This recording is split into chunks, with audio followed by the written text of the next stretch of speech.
Good evening, ladies and gentlemen. I'd like to welcome you to the Zoning Board of Appeals, Wednesday, October the 6th, 2021 meeting.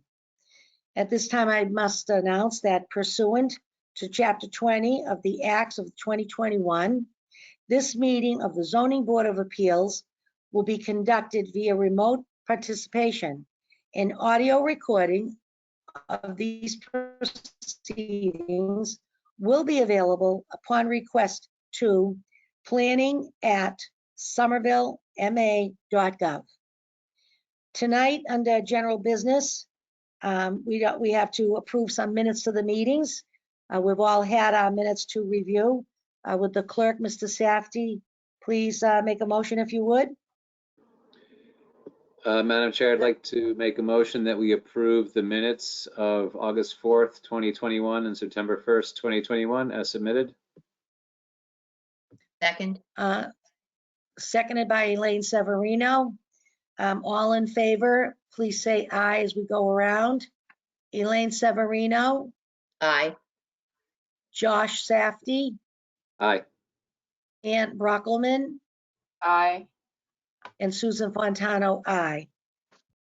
Let the record show that the 4 regular members of the Zoning Board of Appeals all voted in the affirmative to accept the minutes of the past meetings of August 4th and September 1st. Thank you. Next on our agenda is our public hearing for 13 Alpine Street. This has been open before. It's a follow-up.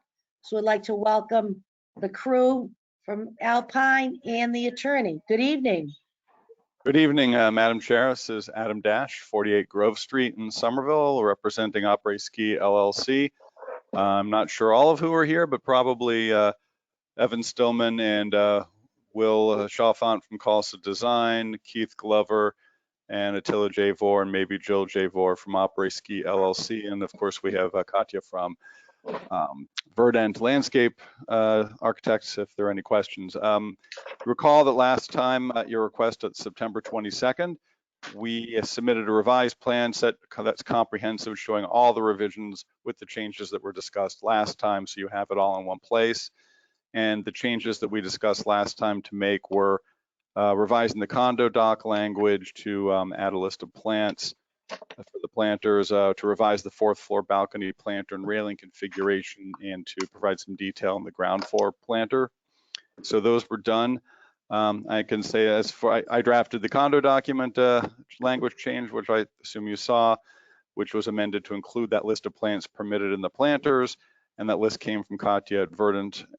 These can be made conditions of the zoning board's approval if the board so wishes, or not, because we're going to put them in the condo documents regardless. And then Evan and Will from Calsa Design are here if you had any questions about the other plans, but they basically pretty much are what we talked about, I think. And then we'll ask what we'd ask that the board approve the revisions as shown on the revised plan set tonight. Thank you. I had one thing I want to talk to Josh and Ann about.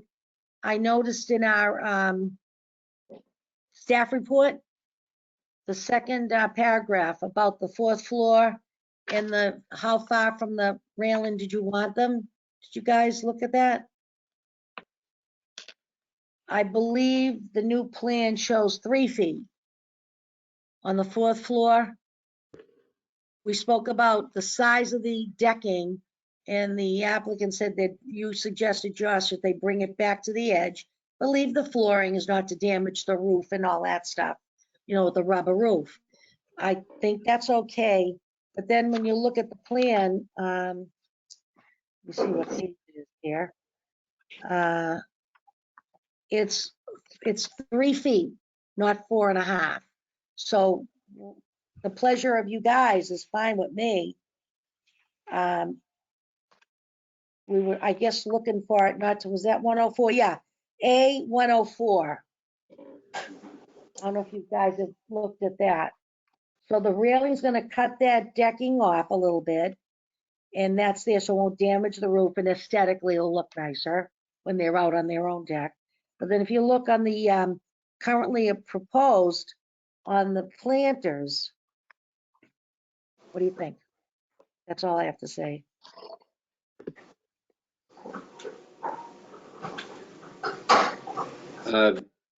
I noticed that also, I think it looks like they're still dimensioning it 4'6", but they're dimensioning it to the inside face of the planters, which is not, Okay. so yeah, I would rather see it 4'6" to the outside face of the planters. I think that 3 feet to the outside face is not it's not a hugely, significant setback in terms of just reducing the mass from the street. Massing.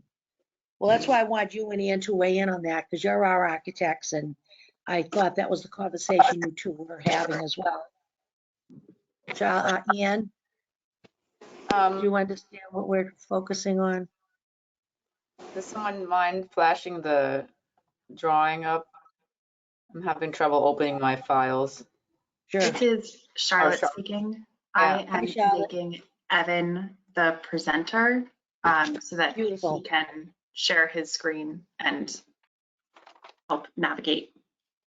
Thank Hi, you, this Evan. is Evan Hello, from Evan. Tulsa Design. Can everybody see my screen? Yes, So we're referring to the 4th floor railing here. After the previous meeting, I was under the impression that you had wanted the railing 4'6" from the wall below, and then the opaque screening and planters in front of that. But what I'm hearing now is you want the planters and the railing both set back 4'6".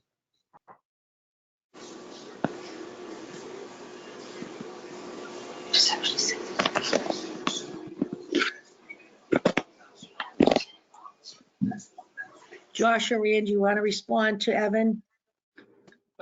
That's what Evan's hearing from me. I don't want to speak for anyone else. Ann, go ahead, please. Yes, I agree. In our discussion, it was per floor. We didn't reference, use the lower floor, the datum for the upper floor dimension. I think it's from its own edge. So that was my impression as well. I agree with Josh. 4'6" from the roof edge, not the roof below. All right. So what do you folks think of that? Evan? So to clarify Hi. what Ann's saying, you want 4'6" from the edge of the parapet here? I'm sorry, I don't think I understood. From its own parapet, not the parapet below. Right, do you have the before if you slide to the right? And to the right.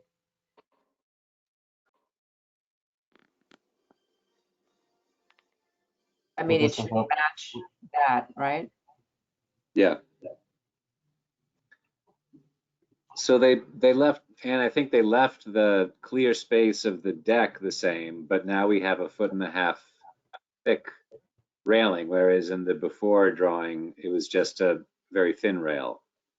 So my point is, if we're pushing it back to try to reduce the visibility of it from the street, then what you need to be privileging is the location of the outside face of the planter assembly, not the clear floor space of the deck, which is what they seem to do.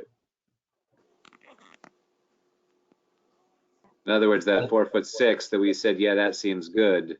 That 4'6" was to a railing that was only 2 inches thin. Now it's 4'6" to the inside face of a railing, which is a 1.5 foot thick. And so it has the effect of pushing the outside face of the railing 1.5 foot closer to the edge of the building, as opposed to the older scheme. Yes, it's 4'6" to whatever face the public would see from the outside. Okay, so we'd be maintaining this line here and then the railings would come back there essentially. Yep, that looks like it. Yep. May I have a word if I could? This is Attila Javor. I am the owner. Would you mind if I address the board? Sure. I'm sorry No, to no, interrupt. please do. I apologize. No, I'm that's just, what we're here for. The total distance of that deck, front to back, is 12 feet on the side and 13 feet in the front and the back. If you were to come in 4.5 feet plus another 2.5 feet of planters and what have you, that would leave, in essence, 5 feet of decking, usable space.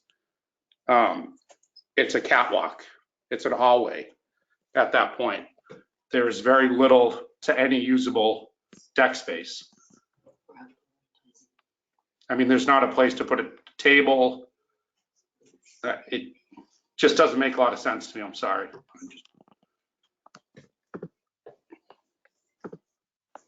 Madam Chair. Ian, I'm sorry, the applicant, are you talking about the Plan West or Plan South? I agree, Plan West gets sort of narrow, but Plan South is still pretty spacious. Right, you could put a table there as you had before, I think. Yeah, so I'm sorry, this is Attila Javor, just to make sure that I'm recorded properly. So the rear and the front, the tapered end is 13 feet. The other side is 12 feet. So if we were to come in from the parapet back, that would take 4.5 feet to the start of the railing. And then the entire assembly itself is actually about 2.5 feet when I measured it, to replicate what we did on the second floor. The opaque, the raised planters and what have you, which in essence would cut it back 7 feet from the base of the parapet. So you're talking even on the 13 feet, you'd have 6 feet of usable decking. You'd have more outbound than inbound of decking. And it just, it'd be 6 feet in the rear, 6 feet at the taper, and 5 feet on the sides, on that entire length of deck. And so what we did was we brought the railing in from the top of the parapet, which was where it is located now, and brought it back, I believe, 4.5 feet, and then continued to have planters in between, because now it's in essence dead space between that 4.5 feet and the parapet wall, where Mr. Safdie had spoken about putting planters outward bound in that area to sort of fill in between the parapet and keeping the decking as opposed to ripping it up, and a nice place to be able to, even if we did something low and grasses or something like that, just to give the effect of some sort of green space roofing, that was sort of my thought behind that. And that would still leave 4.5 feet back 12 off of the 12. It's still only about 7.5 feet of decking, of actual decking, usable decking on the side, and 8.5 feet of usable decking in the rear and the front. Width dimension, front to back, sorry. I'd say this is Adam Dash as well, that, just saying, the other thing to keep in mind is it seems as though we're relatively close on the distance here. It's not like we're talking about massive amounts of space here.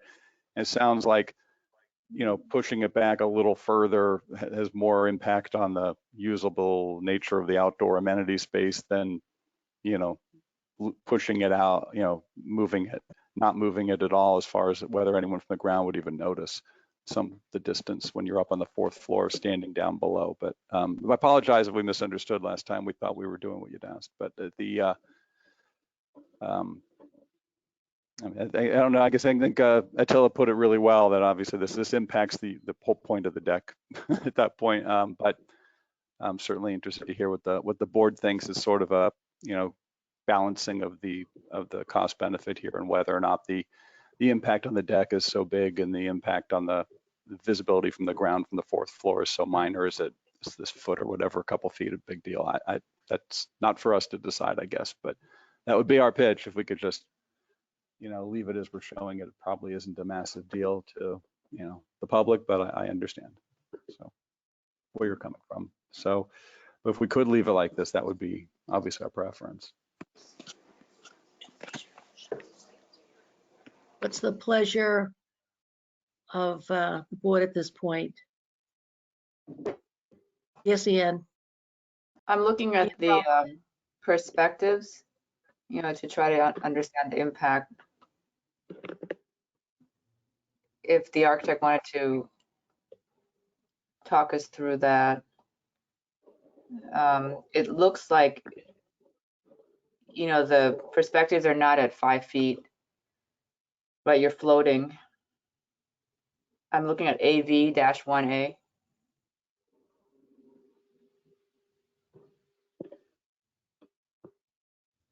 Yes, this is Evan from Coastal Design. So I'm looking at sheet AV1B, which is showing what we're proposing now. Okay. 1A is what you had initially approved. So this top right elevation here, you can see the tops of the railings and the planters there along Alpine Street. Can you comment on the height of the camera? So these elevations on this sheet would be at eye level, a little under 6 feet. Or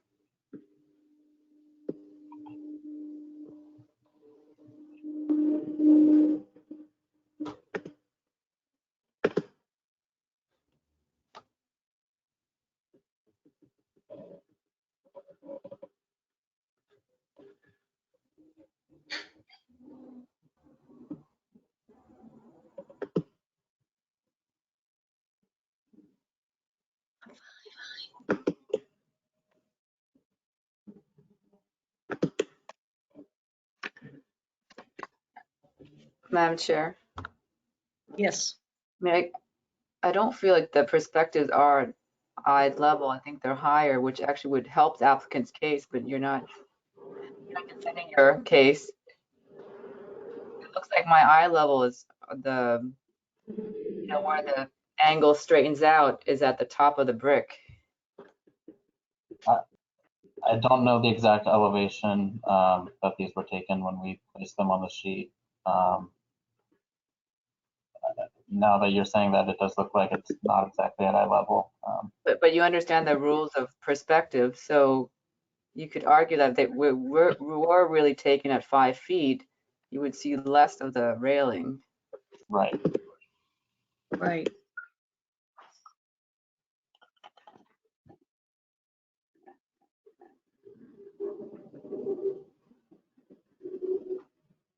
Anybody want to weigh in, talk, speak up?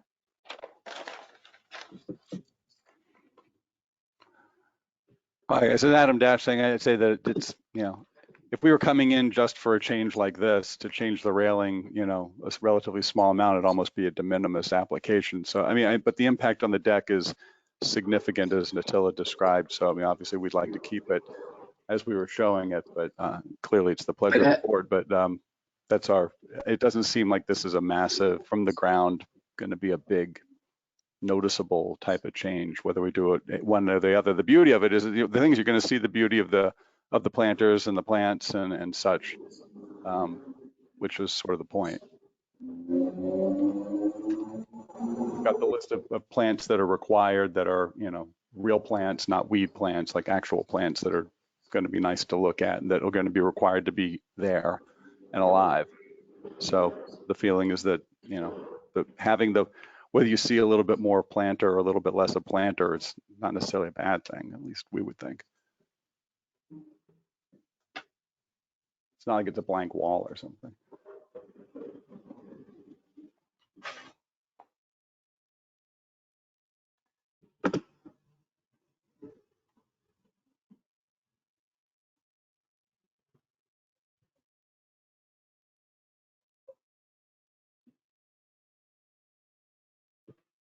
Is Charlotte there? Yes, Madam Chair. So when you wrote this up, you understood what we were saying, right? Yes, I wrote the conditions shortly after, or the proposed conditions shortly after the board's meeting 2 weeks ago. And only when I received the plans last week did I realize that I and the applicant had different understandings of the board's comments at the last meeting, which is why I did not change the condition and just explained in the analysis section Right. differences. Well, it's a good thing we're meeting Okay. to go to to do this. So we get on the same page. That was why we did this tonight, Adam. Yeah, no, I think it was clearly an excellent idea. No. Thank you. You know, after all that's been happening and going through, Yeah, you know, we gotta, you know, this stuff is very important and we gotta stick with it and get it done right. totally agree. Yeah. So what's the pleasure? Yeah, Elaine Severino has a hand up. Miss Uh, Elaine? Yes, one of the sides, he commented, would be just 8.5 feet with staying the way that we thought we were going to have it. Is that true? 8.5 feet? One of the sides of the deck would only give him 8.5 feet. Hi, this is Attila Jabour. It's a total of 12, so if we move back 4.5 feet, it would actually be 7.5 feet. To the Can we see rail. that on the, excuse me, Attila, can we Yeah. have this brought up to the right screen so we can see the decking again? And you can have Evan or somebody put the little cursor so we're all on the same, so we really understand this.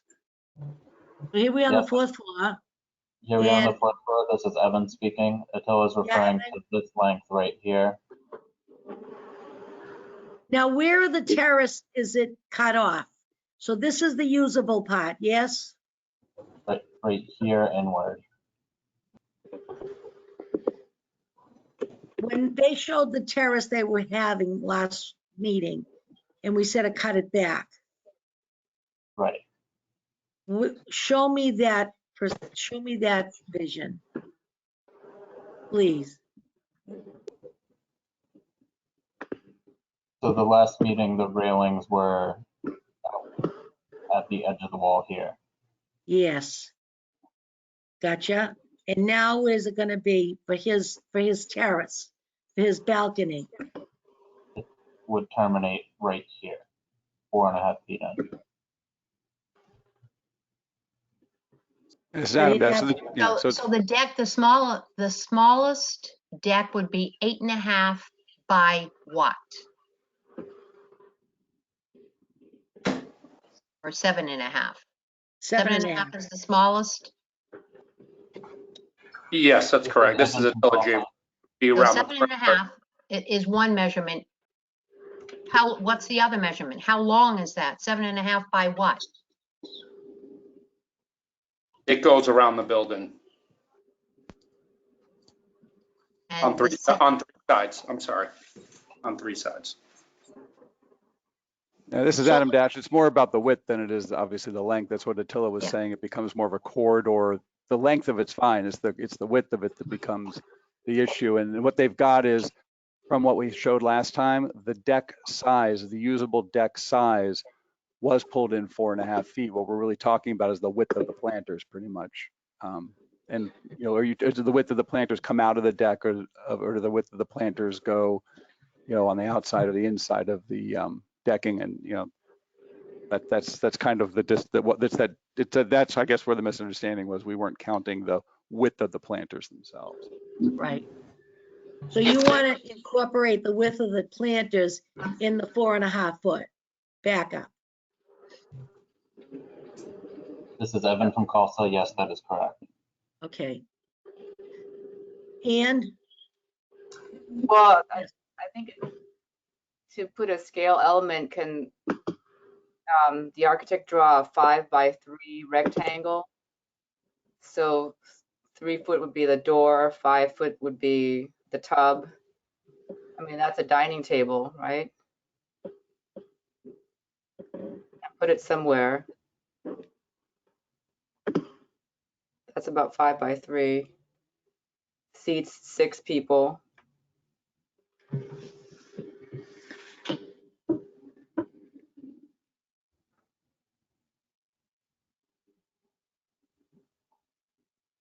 So this is shown including the railing, including the planters within that 4'6". Right, so you would offset it 2 feet to get it to where we're describing.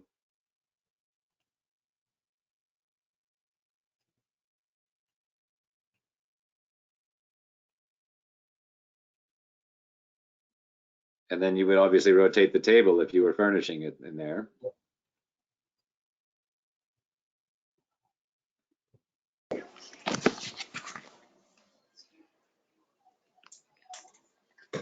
And that's the worst case scenario. Well, it also comes in, Adam Dash, it also comes in on the side, on the right side there as well, but yeah. Right, but Adam, how many dining tables do you need to put out there? I guess, Madam Chair, part of my problem is that the entire conversation last meeting was about the appearance from the street. So the fact that the design team decided that this sort of confusion about where it should go, that they didn't consider that the issue was the visibility from the street, right? I mean, it just seems, it seems a convenient misinterpretation, which is getting the, you know, the development team more deck, right? So I just, you know, I'm not in favor of it the way it's drawn. If the other three are, I can go with it, but mostly I would just, I'm tired of looking at this project. I'd And, like to wrap it up. all right, I get it. Well, our big thing from, you know, even as of the latest emails that we've gotten from the alderman weighed in on this, then the neighbors did weigh in on it. And they're saying that they're happy with a lot of things that have happened, but they still want the massing and the privacy. As much as they're saying they're happy with all this stuff, they're still saying they want what they want. And I think that's what you're saying. I'm interpreting what you and Ann are saying is that this is part of the equation. They're gonna look up, you know, we want them to see what they see. We want them to see in people and people looking over and stuff like that. So I always say the pleasure of the board. We have Ian, you can weigh in too, please, your final comment. I mean, I think it's a question of scale. I think it looks, because it's so large, it looks really skinny, but it's actually quite big. So if you put the table on the left southwest corner, and Yeah. everywhere else you have 8 feet, 7 feet, that's, I think that's plenty. And I think we were trying to work with the developer and suggesting that you don't have to rip everything up, but you just move the railing in. If I could speak for 1 second again, this is Attila, I'm sorry. Yes, I mean, I understand that, yes, there's ample space to dine, but there's no other outdoor space. You know, my son goes to school at the Kennedy, you know, he was homeschooled. There's no outdoor space for this entire property. This is it. You know, so I understand that, yes, is it ample enough size to have a barbecue on with my family? Absolutely. But it's not a lot of space for a yard. You know, I don't know how to reiterate. I mean, it's beautiful up there. I think with the plantings, it could just be something that could be really gorgeous, and to have one side be 5 feet, because we can put a dining table at the end of this run or anywhere towards the front. And that's actually not where the dining would go. It would actually go in the back where the sun sets. So this goes into darkness. Where we're sort of looking at this 4th floor terrace actually is dark past 3 o'clock. So, or 4 o'clock. But really there's no other outdoor space. It's a 3-bedroom, 2-bath, it's 2,000, it's a large unit. And that's why I plan on moving there with my family. And this is it. I mean, this is, if not, I mean, if you look at what was previously approved, that front deck actually went 2 feet away with no planters. And I don't know if Evan can bring that up, what was originally approved.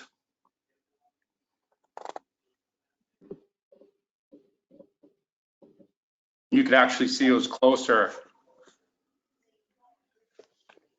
with no planters. And that's literally the corner where Pat Tillman's house is, across the street from that angle. That would interfere with her the most. And I think this was a nice compromise. I've met with 3 different abutters.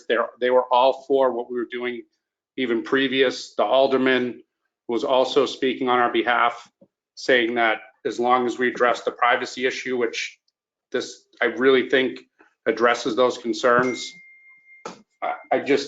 I don't see the need to cut it back to 5 feet along one side.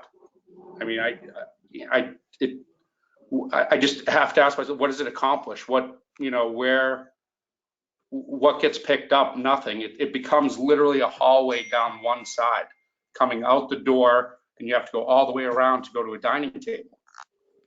I mean, this is all the yard that there is. I mean, it's almost like we should withdraw and just go back maybe to that. I mean, but there's such an opportunity here to capture space without impeding. You know, I'm not building a deck out over the property. I'm not getting any closer with the building to anybody else. I'm addressing the privacy concerns of the neighbors. We've met with them. They're happy with it.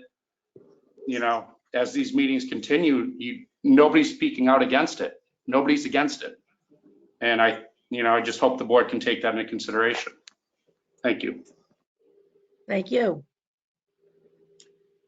So while we're pondering this a little bit as we're thinking here, was everybody happy with all the other items that we had listed? Just, Can- yes, Ian Brockelman? Can the architect flip through again everything else to make sure this set of documents is consistent with the decisions?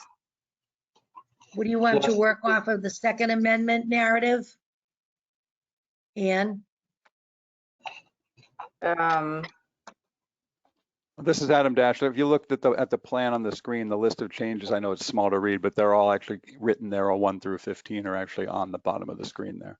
If you want to make it a little bigger, Evan, but they're all, that's because we put it on the plans as well as on the amendment itself. So those are the 15 things we're talking about. Yes, but are they drawn? The issue is that they weren't drawn, you know, accordingly last time. I guess, Evan, do you want to show Yeah, this where is they Evan are? from CALSA. So number 1, the right side elevation staircase overrun on the roof, which is adjacent to the rooftop elevator overrun, has been extended to match the height of said adjacent elevator overrun. And I will go to the right side elevation, which shows that best.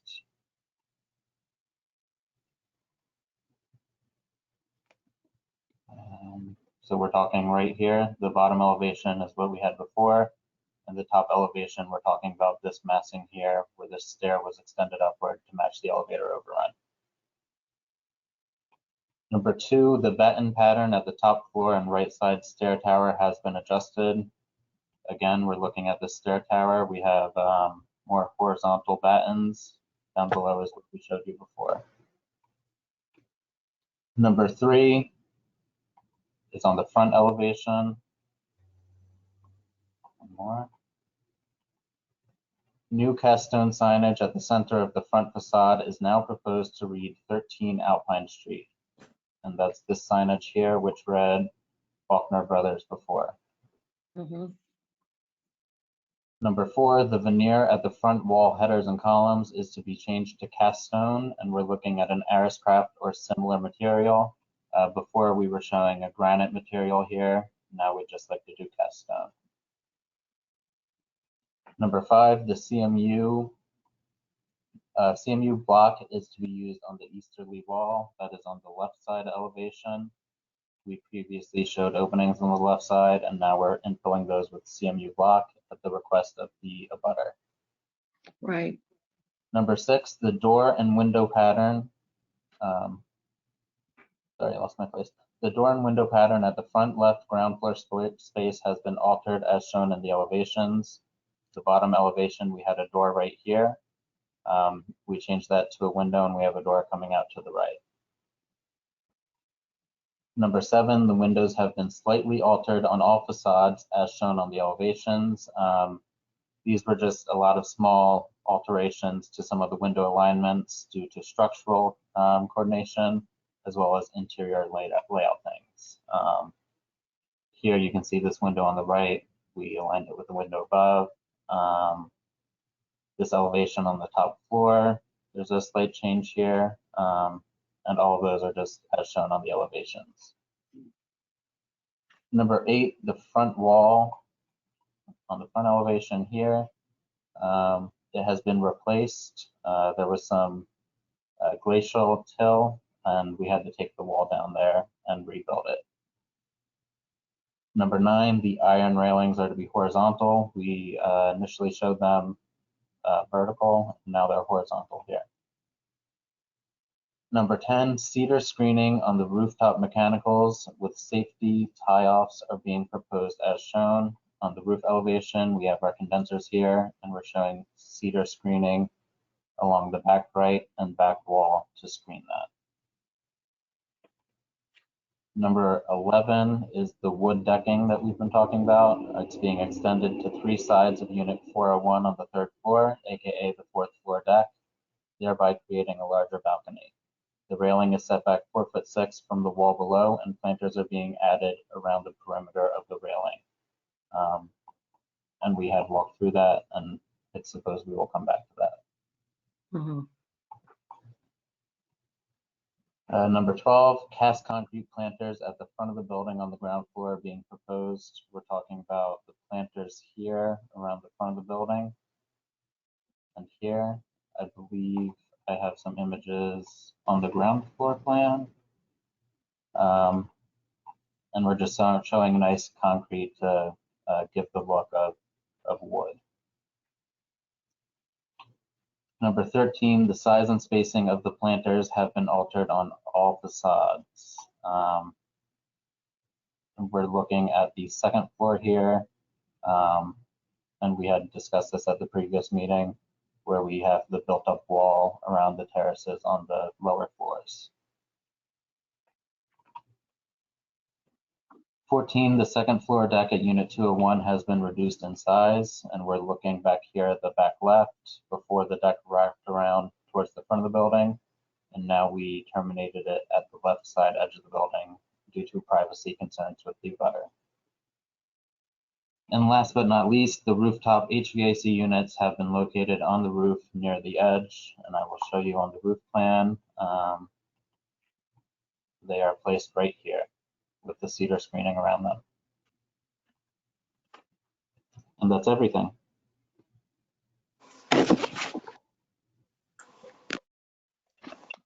Hi, do you mind if I add to that, Evan?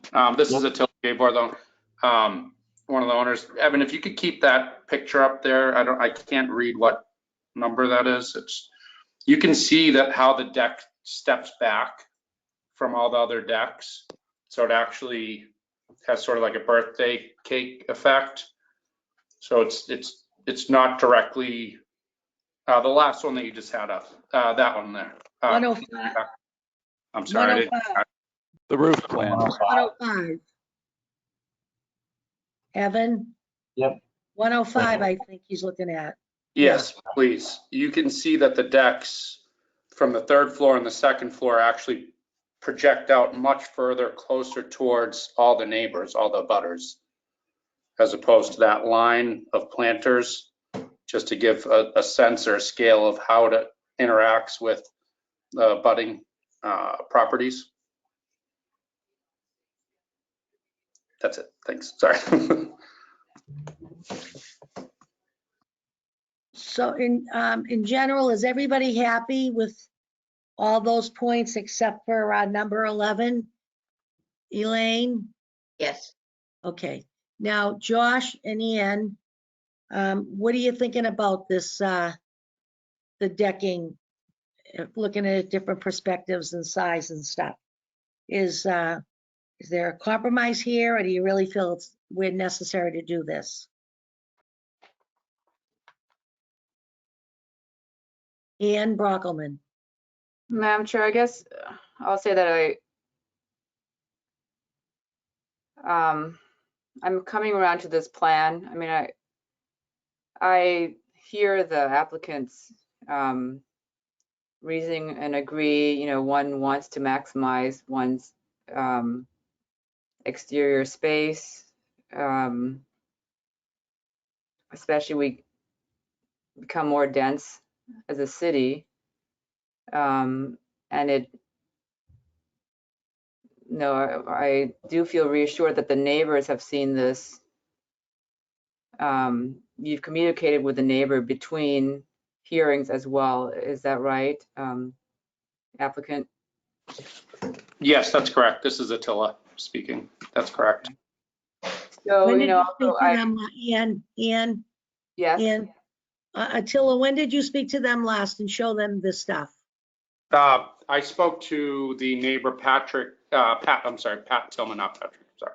I spoke to her, I believe after the second meeting, but I'm not sure if she had come to anything else. She was actually okay with the idea of putting planters leaving the railings where they were with planters behind them up, as long as they're up to the height. So this is actually a significant improvement from that, being stepped back and down, because the parapet wall actually is up about 16 inches also.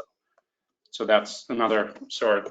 So when you look at the railings, the way that the building currently lies with the railings on top of the parapet, it actually adds 16 inches roughly higher than the deck itself, and mostly for safety and things of that sort. So nobody could use it as the parapet as like a stepping stone. But so just bringing it even back, even just off the parapet, made the railings come down 16 inches. So the perspective, I'm not sure where that perspective, that height was either, but my sense is that you probably won't even see it when it's back that 4.5 feet from street level. But George Landers is also in the rear. George has seen it and he's okay with what we had proposed prior, and the direct abutter sort of alongside where the elevator shaft is. There's a driveway there and a building, a newer building next to that, and one of those neighbors came in as well and walked through it with me and didn't have any issue with what we were proposing. Okay, all right, thank you. Ian, may please continue. I just want you were saying about the So, neighbors. I want to elaborate. just for the record, you know, from the existing much smaller deck permitted by the previous owner, and now new owner, new applicant wanting to maximize the roof area. And then so I understand it is a drastic change, but it's a different approach with a new owner trying to maximize the roof area even more. So I heard that the last time. And, you know, although we don't like to see things built, seeing already before coming to the board, seeing the built images on the right, that is what is built, right? Not a random picture you're showing. This is Evan from Calsa. Yes, these are the planters at the second floor terraces. Yes, so that is proven that, you know, it can look quite nice. And I do think that it will be less visible than the perspective shows, because it seems to be a higher camera angle. So, you know, I think I will reluctantly be in favor of it, because I do think all of the applicants' reasoning and the neighborhood input has been, you know, and neighborhood engagement has been good.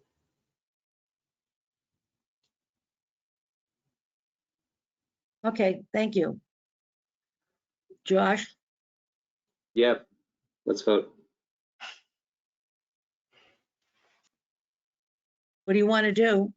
We're like, Yeah, you I'm know, okay with it. I first said of it, all, I said are that you, if the other three, or if everyone else is okay, I can go with it, so. all right, okay, that's what I want to feel, because, you know, I always say it's a pleasure of the board, and I respect all the input and effort the board members and their research they put into this. And unfortunately, you know, this whole thing was kind of started in a negative way, which we don't like to operate. We like to operate from the positive. And I don't want this to sound disrespectful when I say this, because I'm very much family person. But, you know, not all people in all circumstances can live with condo living. And condo living is, to me, you give up a lot, and land is one of them, unfortunately. And it is hard to raise a family because you want them to, you know, go out and play and, you know, sit out there and enjoy in the morning, you get up, you have your coffee, you go out on the back porch, your back deck, whatever you want to call it. It's great, you know, and I always make a joke to my friends and stuff that don't live in Somerville. They live in the suburbs. And I always say, when I'm out in my yard and on my back deck, I feel like I'm in Beverly Hills. So I love that you want to live here. I love that you want to go in a nice new condo and you made this investment.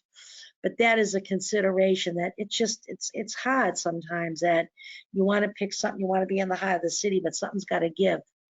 I always respect my board members' opinion and their feelings. And I know that Ian and Josh especially, they're our architects, did a lot of homework and did a lot of thinking about this. They have a lot of passion. So you need all 4 votes tonight. And I think Rice and I pushed it. I want to know what Josh felt about it. And Ian is because I don't want you to walk away empty-handed. And if we needed a continuance, maybe that's what we would have done. But I have the feeling at this point, we're ready to go. I think we're ready to go in the affirmative. So I would ask Mr. Safdie, who's our clerk, do we need to adjust any of the conditions, or is everything as is before I go Madam further? Chair, Yes, Charlotte. this is Charlotte speaking. If the board is satisfied with the drawings as currently proposed, the condition that currently reads, the railing and planter boxes on 4th floor terrace must be recessed at least 4.5 feet from the plane of the exterior wall below, will need to be modified. If I may Right. suggest that it be modified to read 3 feet from the plane of the exterior wall below. Right, exactly. As that will achieve the goal of having a condition so that it is very clear to this and all future owners that changes to this deck are subject to the board's purview. Mhm. I think that's fine. All heads are shaking yes. Fine, thank you, Charlotte, for that, pointing that out. So if we're ready to, Josh, you ready to go, you think? Yeah, so just another question for Charlotte. So we'll be making a motion to approve the major amendment based on, well, as reflected in the, should I reference which plan set? And should I reference the conditions from this supplemental memo? This is Charlotte speaking. I think you are safe to say just the most recent plan set and incorporating the conditions from the October 1st memo with the modification of instead of 4.5 feet, instead of 4.5 feet, 3 feet. 3 feet. And that Okay. will And should concisely he mention September 30th? I don't mean to be rude, excuse me. Should he when he references the plans, the revision of September 30th, 2021? You are welcome to, but one of the conditions of approval will be to submit a record set. Okay. And so we will have a physical set that is the as approved Okay. plans by the board to avoid All right. confusion of which Thank plan you. set is the approved one. Okay, All right, I get it. great. Thank you. So the Madam Chair, in the matter of 13 Alpine Street, case number P&Z 21-051, I make a motion that we approve the major amendment to the previously approved plans, which required a special permit, incorporating the changes reflected in the plan set, which we reviewed at tonight's meeting, and also incorporating all of the conditions included in the October 1st supplemental memo, with the exception of the one construction documents condition, which reads that the railing and planter boxes on the 4th floor terrace must be recessed at least 4.5 feet from the plane of the exterior wall of the story below. That will be modified to read that the planter boxes must be recessed at least 3 feet from the plane of the exterior wall of the story below. Thank you. May I have a second on the motion? Second. Seconded by Elaine Severino. All in favor and the affirmative for 13 Alpine Street, P and Z 21-051. Please answer yay or nay as we go around. Elaine Severino, Aye. Josh Safdie, Aye. Ann Brockelman, Aye. and Susan Fontano, aye. Let the record show it was unanimous of the 4 voting board members this evening. Thank you, folks, and congratulations and good luck. Thank you very much, Madam Chair. Thank you. Good night. Good night, Mr. Thank you. Dash. Thank you from the board. Thank you so much. All right, hon, enjoy. If we're ready to continue, our next case is 27 Loring Street. Are you in the house, Loring Street? Madam Chair, this is a new case and will need to be opened, but yes, I do. The applicants are here and I will unmute them while we are opening the case. Thank you, Charlotte. Mr. Safdie?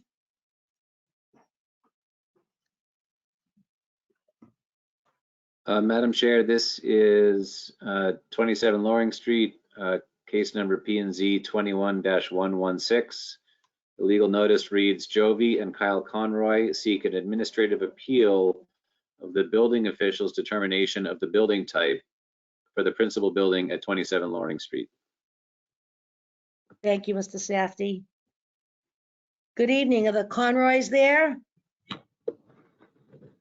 We are. Hello. Good evening, Madam Chair, members of the board. We are Hello. called- Hello. Good evening, Madam Chair. This is Hi. Seth from SKA. So speak to us. Can we share the screen, Charlotte? Yes. Sam, are you the one who should be the presenter? Yeah, we'll be presenting. We'll let Kyle and Jovi introduce themselves to the board, and then Hello, good evening, Madam Chair and members of the board. We are Kyle and Jovi Conroy. We've been residents of Somerville for the last 8 years, with the exception of the past year while we prepare to renovate our new house, 27 Loring. We're looking forward to finishing our home so we can start a family. Thank you so much for taking the time to listen to our case today. thank you, members of the board, and for your time and insight this evening. My name is Sam Ketchmeyer from SKA. I'm here with Tiffany Frary and Stephen Hoheb from our office on behalf of our clients, the Conroys. At our last hearing on June 23rd, we saw 2 hardship variances. And we're here tonight to classify 27 Loring Street as a detached house. Looking at the neighborhood and discussing this property with Nick Antinovica, the Director of Inspectional Services from the City of Somerville, the head of the department for initially determining these building types, it's become apparent that 27 Loring Street was incorrectly classified as a cottage and should be classified as a detached house. We'll review the purpose of the appeal and the lot standards. And could we go to the next slide, please, Steve? Great. We'll go through the purpose of our appeal, the lot standards and the massing, our communication timetable with the city, and our letters of support from the neighbors and from JT Scott, the Ward 2 City Councilor. Next slide, Steve. The purpose of our appeal is to resolve the classification of 27 Loring Street as a cottage and correct this to a detached house. The reasons for this are that the size of the house, after review with the Director of Inspectional Services, is that the detached house classification is what makes the most sense. The staff memo from 9/22 states that the specific classification can be seen as a balancing act between different degrees of nonconformity without much guidance in the ordinance itself to inform such a decision regarding whether the lot size or the structure size should take precedence. Our conclusion is that the house was misclassified and we request this error to be corrected. Next slide, please. On this lot standard table, you can see that the lot at 27 Loring Street is wider than what's required for a cottage or a detached house. It is 9 foot short of the depth requirements for a detached house. Next slide. On this slide, you can see the main massing of the house and that the house is a pre-existing non-conforming structure that predates zoning ordinances for both the front and side yard setbacks. Next slide, please. Here you can see the main massing of the house being 33 foot 1 1/4 long by 26 foot 7 1/4 wide, which is defined by the Somerville zoning ordinance in section 2 in the glossary on page 16. The definitions of main massing and building components, which are how we arrived at our conclusions. Next slide, please. Can I interrupt for a moment? Sure. Slow down. Okay. You know, No we're problem. really trying to follow this. You've got a nice presentation here, and I think you're like whipping right through it. And we're not having as, you know, we want to digest it a little bit. So just slow down a little bit, please. And No your audio's not the best, you know, just so you'll know. I will speak up. Is this a little better, Madam Chair? Yeah, awesome. Thank you so much, hon. Go You got ahead, it. please. All right. On this slide, you can see the NR district definitions for a cottage and for a detached house. 27 Loring Street meets the criteria for a detached house and exceeds the maximum size that's allowed for a cottage. Next slide, please. On this slide, you can see the neighboring properties, some of which have been misclassified. The triple decker next door at 23 Loring is classified as a cottage, and the surrounding houses at 26, 31, and 32 Loring Street are all classified as detached houses. They all have shallower lot depths than 27 Loring Street. Next slide, please. Madam Chair, if I may briefly interrupt, this is Charlotte speaking. I Yes, just do Charlotte. want to note on the previous slide that was a typo from Mr. Antonovica, and 23 to 25 Loring Street is in fact classified as a detached triple decker. I'm just clarifying that for the record. I don't think it is relevant to this case in the slightest, but wanted to make sure that the record was clear. Thank you very much. Classified? Thank you. Did Um, everybody understand that? Under the classification of 20 to 25, it says cottage, but it's really a detached house.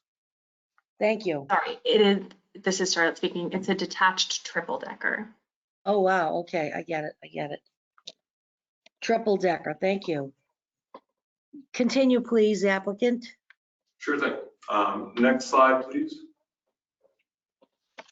On this slide, you can see that the majority of houses have been classified as detached houses and do not meet the minimum lot depth for this classification.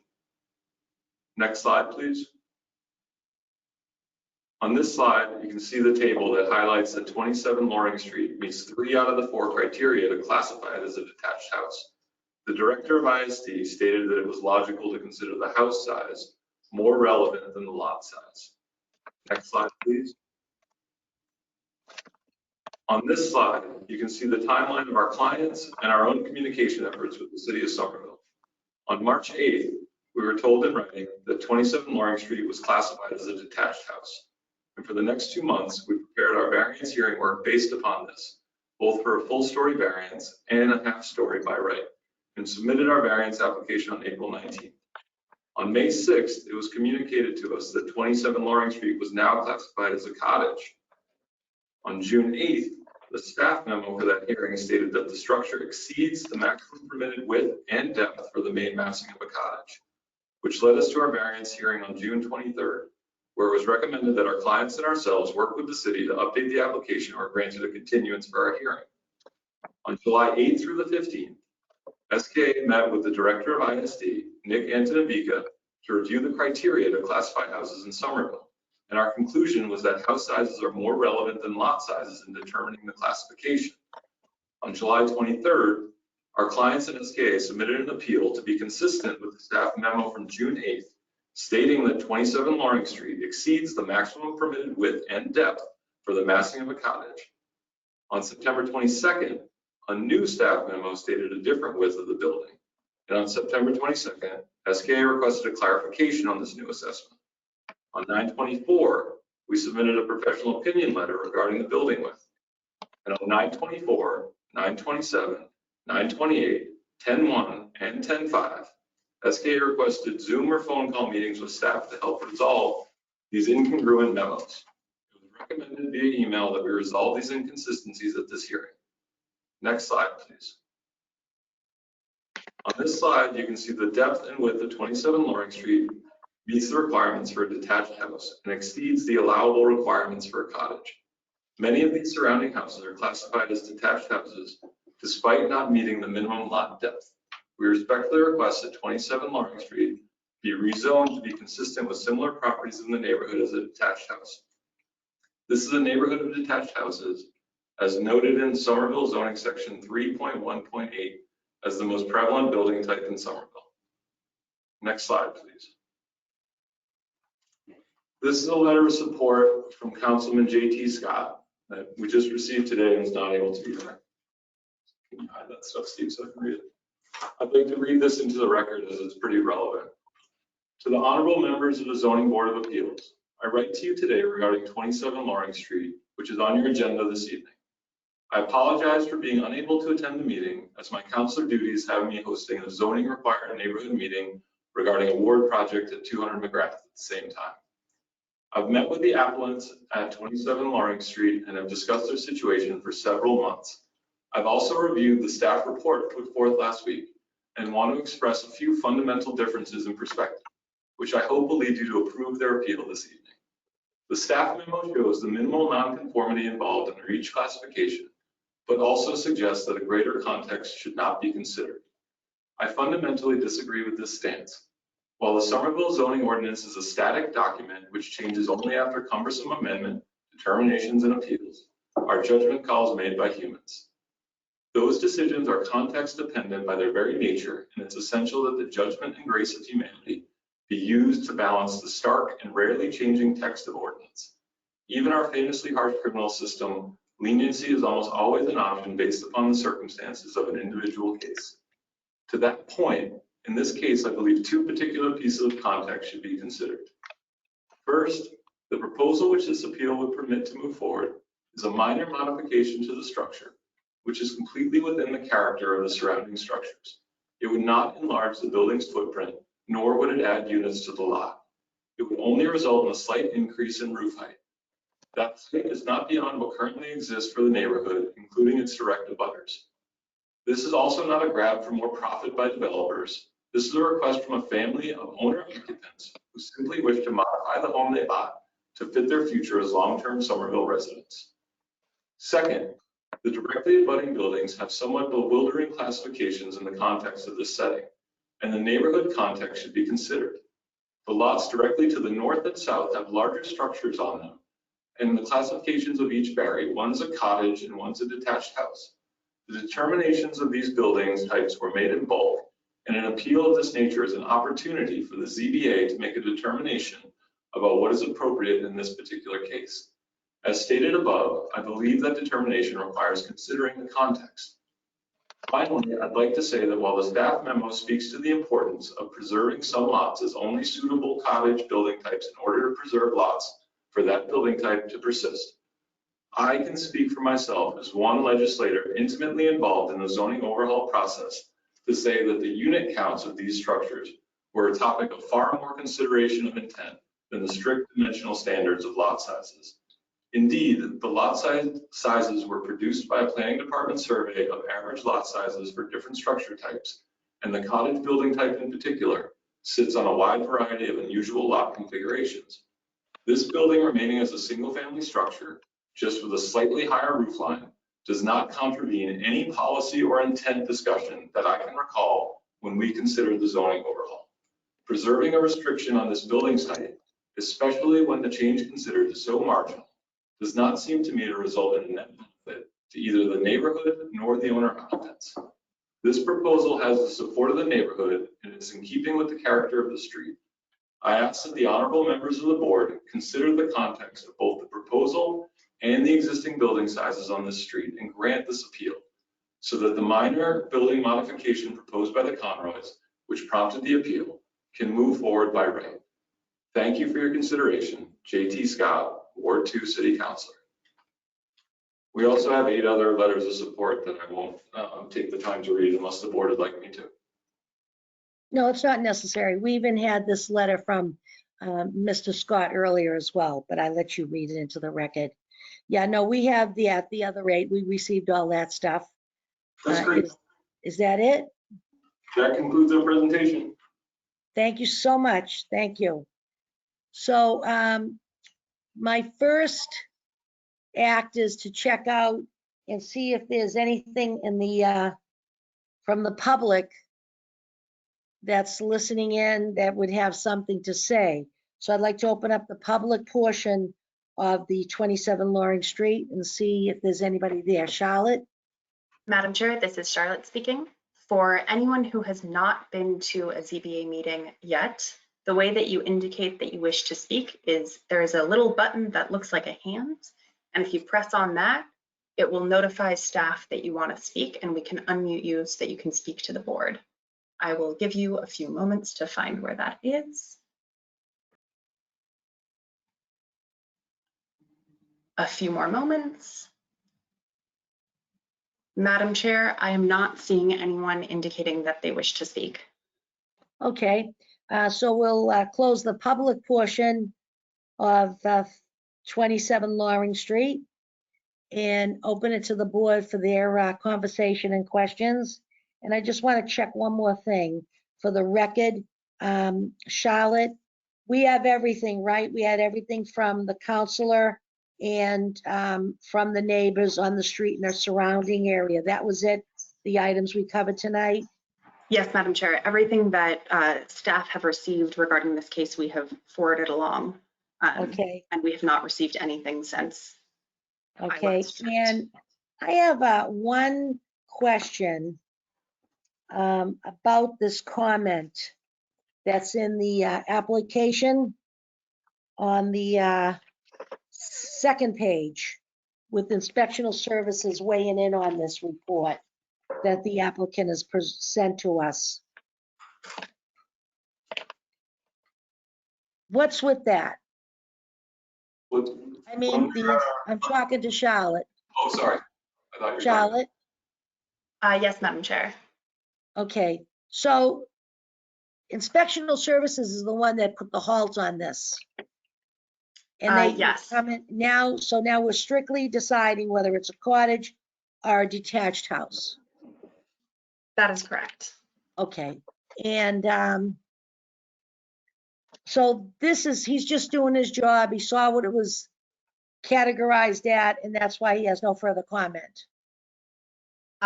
Yes, that is my understanding. ISD is welcome to comment on any case that they wish to. Sure. Of course, they're not required to, and in this case, Yeah. it is apparent that they have chosen not to. Okay, so what do you folks think? Detached house or cottage? Can we have a little discussion, or is there, after seeing these reports and hearing from the aldermen, and we know what was happening when they were doing all the new zoning and stuff, do we have some? Yes, is that Elaine's hand up? Hi, Elaine. Yes, hi. Elaine Severino. I was just wondering if it were to change from cottage classification to detached house, would that remain detached single, or could it be expanded to 2 or 3 units? Madam No. Chair, this is Charlotte speaking. Yes. If the board determines that the existing structure is a detached house, 3 units are permitted by right, because detached houses are permitted to have between 1 and 3 units per the code. That's what I thought. And tell me. And I guess the comment from I think it's in the counselor's letter, he commented it would not enlarge the building's footprint nor add units. And that was from, I believe that was in J.T. Scott's letter to us. So I believe that's incorrect. It's not incorrect. It's this saying a single family house. Excuse me, because of the recording and the way we're operating these days, I know it's a pain, but could you announce your name when you go to speak so that the record will be right? Of course. My name is Sam Ketchmar from SKA. The house renovation that's proposed is to keep it as a single family residence, not adding any units, not turning it into a 2-family, not turning it into a 3-family, but to keep it a single-family residence for our clients to be able to raise their family. But if the classification were to change, it certainly could go up as far as 3 units, but. I mean, I guess you could turn any detached house in Somerville into 3 units, but our clients are keeping it as a single-family house. For as long as they live there, but they could sell the place in 6 months. Certainly anyone can sell their house at any time. That is correct, yes. Madam Chair and members of the board, this is Jovi Conroy. I Yes. just want to add on to that. We're not planning to sell our property. This is our forever home.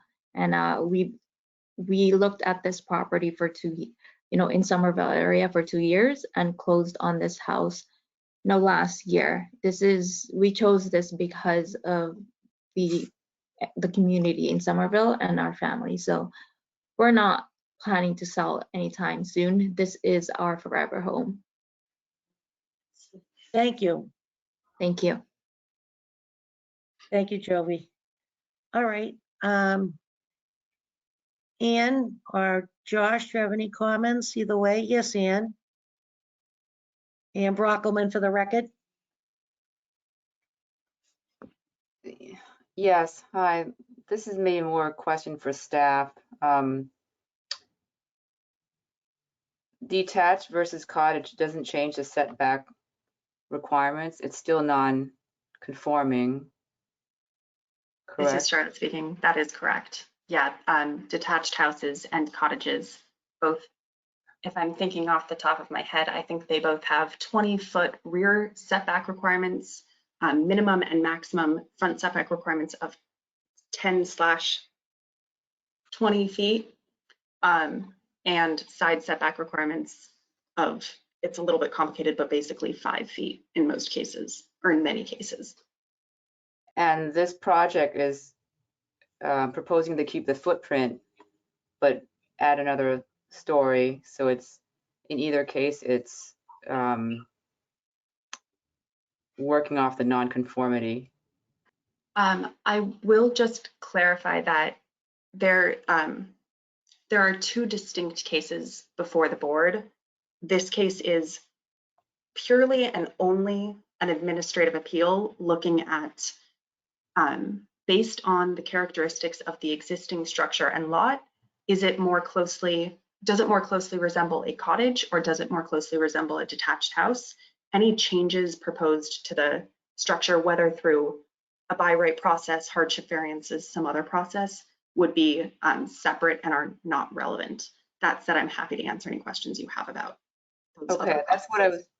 was sort of getting at. I mean, so the applicant has come down this path of the administrative appeal of reclassifying this into a detached instead of a cottage, as opposed to us further just in general discussing whether added height is substantially more detrimental to the neighborhood or not, or, it's basically added height, right, massing wise. But we've gone down the path of this administrative appeal, so we just have to talk about it in this way. Right.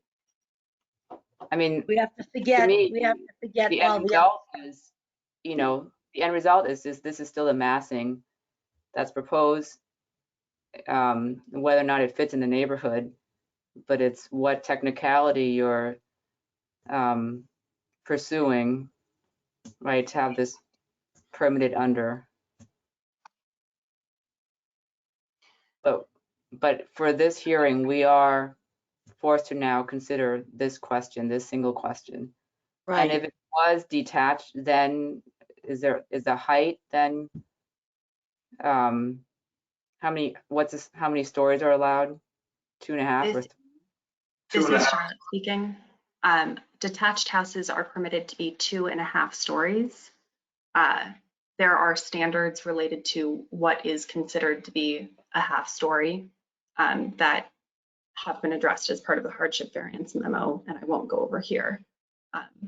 But detached houses are permitted to be 2.5 stories.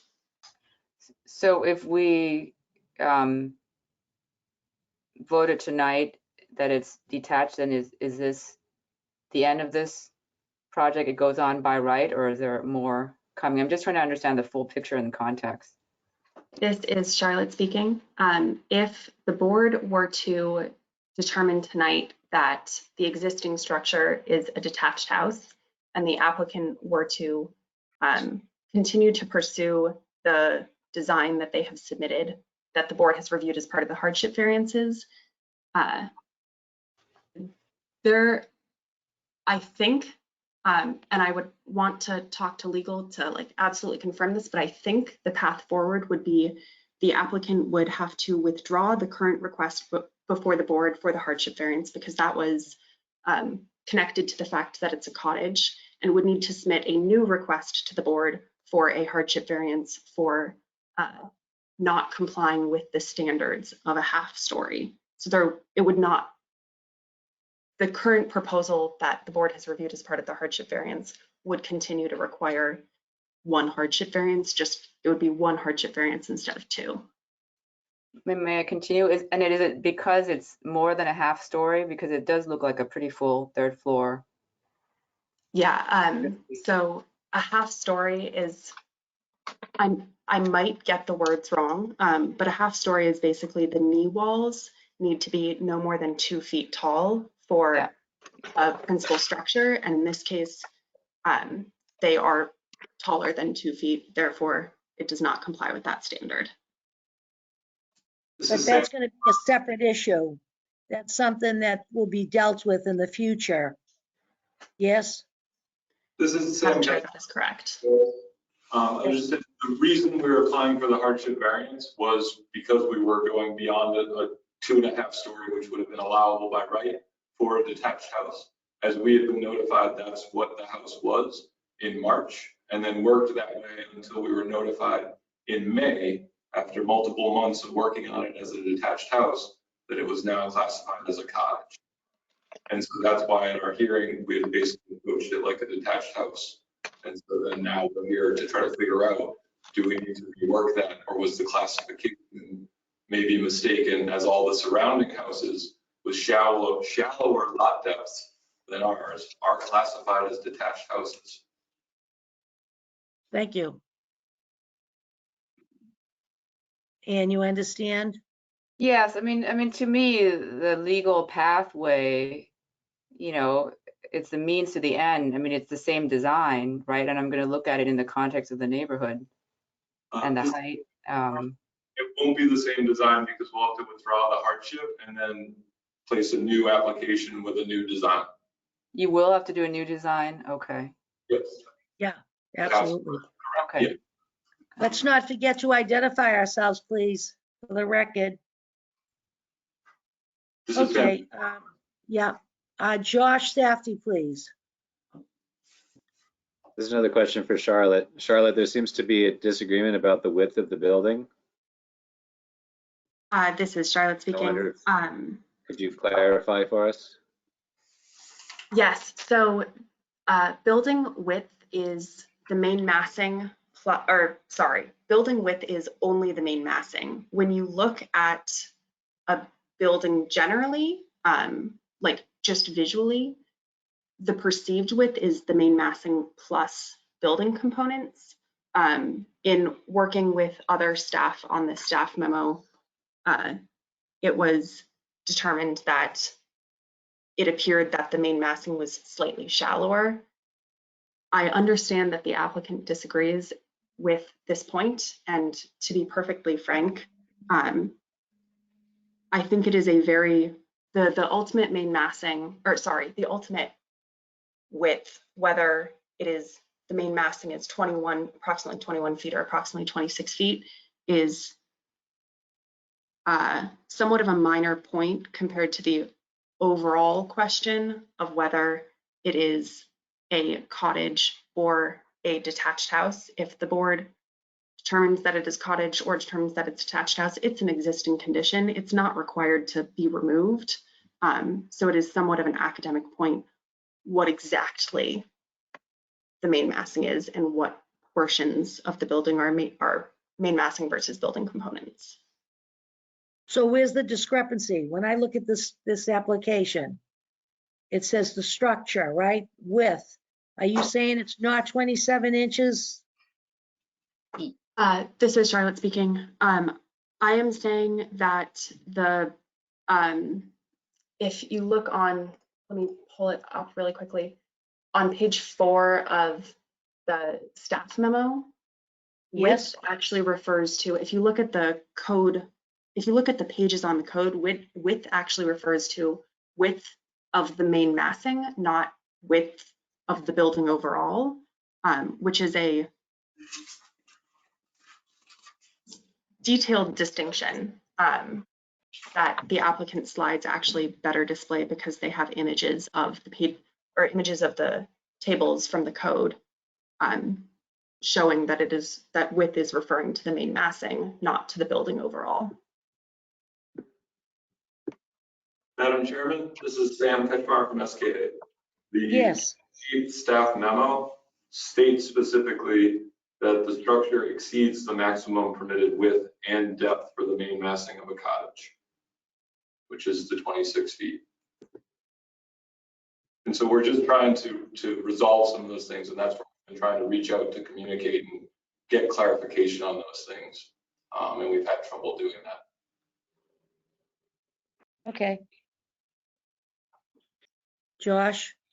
Yeah, I'm trying to understand where it says that. The staff memo from June 8th.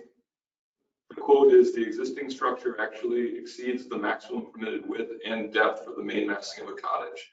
The maximum permitted is 26 feet by 32 feet, and the existing structure is approximately 27 feet by 33 feet. The main structure of the house is across. Could you tell me where you're reading from? Sorry to interrupt. From the staff memo from June 8th preceding the June 23rd hearing. No, I understand that, but there's 5 pages to the memo. Where are you reading? On the June 8th memo? We can pull up the memo. It may take us a few minutes to find the exact spot from it, the direct quote. Are you on June 8th, Safdie? Mr. This is Safdie? Charlotte speaking. If I may Yeah, go ahead, Charlotte. possibly provide clarification, the June 8th memo would be connected with the hardship variance, Right. not with the administrative appeal. Not with this. Yep. And so is, It's on page 2, on the 3rd paragraph down towards the bottom of that paragraph. But it's information we cannot and should not be using for this case. It's information stated by Somerville zoning staff that led us to make this application. So we think it's relevant in that sense. Okay, all right. So Charlotte, the memo that staff wrote for this case states that the width is 21.229 feet, 9, right. right? And so is that reflective of a closer look and a discussion within staff about the perceived width of the building? yes, that is correct. As this is the first building type appeal, this staff memo has been a collaborative effort by multiple people on staff, as it is not something that we have done before. This is Sam Ketchmar from SK. The main massing of this building is a cross gable. There's no accessory structure or no component that's added onto it. And so by definition in the Somerville ordinance, the main massing of a building is the main mass. And in this case, that's the 2 cross ridge beams in this structure. And that creates a cross-like shape in the house. It's not a single gable. It's a cross gable house. There's no added porch. There's no added accessory, build out to the house. And that is what defines the width of that building per the Somerville zoning ordinance. We've reviewed this at length with the director of ISD, who by policy cannot comment on these hearings. It is not that they chose not to. By policy, they cannot comment on these. And so Charlotte, is planning staff's opinion different from the director of ISD's opinion about what constitutes the width of a property? This is Charlotte speaking. I would say that planning staff and inspectional services often see eye to eye, but do not always see eye to eye. And staff memos are written by planning staff. I don't know if ISD agrees with every point in this memo, but yeah, that's my answer, unless I didn't answer your question. Sorry, Charlotte, I hear you trying to be careful. I guess what I'm just trying to get to is, it sounds like from what Mr. Kokmar is saying, that the director of ISD read the ordinance and said, well, this is a cross gable building, so the width is the entire width from one face to the other, so it should be considered 27 feet, but planning staff read the ordinance and considered it the width to be the sort of perceived width of the main mass which addresses the street, and so determined the width to be 21 feet and change. Is that an accurate accounting of what happened? That is an accurate account of the planning staff side. The building official has not communicated to me anything about building width. They may have communicated it to the applicant. I can't speak to that, but I have not heard anything from ISD about building width. Madam Chairman, this is Sam Kaczmarek from SKA. I just had one more question, Madam Chair, if I can. Yeah, excuse me, everybody hold off. Mr. Safdie, you still have the floor. Thank you. So I just wanted to clarify, there was a slide in the applicant's presentation that was a table indicating the designated building type of the neighboring properties. And I think Charlotte said there was one error, that the triple decker to the right-hand side as you're facing 27 Loring was misclassified. But if I understand right from that slide, the two buildings at the corners of Loring and Osgood, which I believe are 32 and 31 Loring. Yeah. Do I understand correctly Yes. that those are both classified as detached Yes. buildings? Yes. Okay, all three of the houses surrounding there are classified. I was asking Laurie. Thank you. Do I understand that right, Laurie? I mean, sorry, Charlotte. You've been around for a while. I know. This is Charlotte speaking. Yes, that is correct. I would state that just as it is possible that this building type has been misclassified, it is equally possible that other building types have been misclassified. And so I would encourage the board to focus on specifically on the standards in the code and the conditions of this lot, rather than trying to compare unknown features about neighboring lots. Yes. Okay. Thank you, Madam Chair. Thank you. Did the applicant want to add to something you were saying when Mr. Safdie was still speaking? Yes, Madam Chair, this is Sam Kaczmarek from SKA. Would it be helpful for us to bring the floor plan of the house back up? Do the board would like to see something like that, or is it not necessary? Regarding the width of the house? Sure. Steve, can you Thank bring you, that, Ann. please?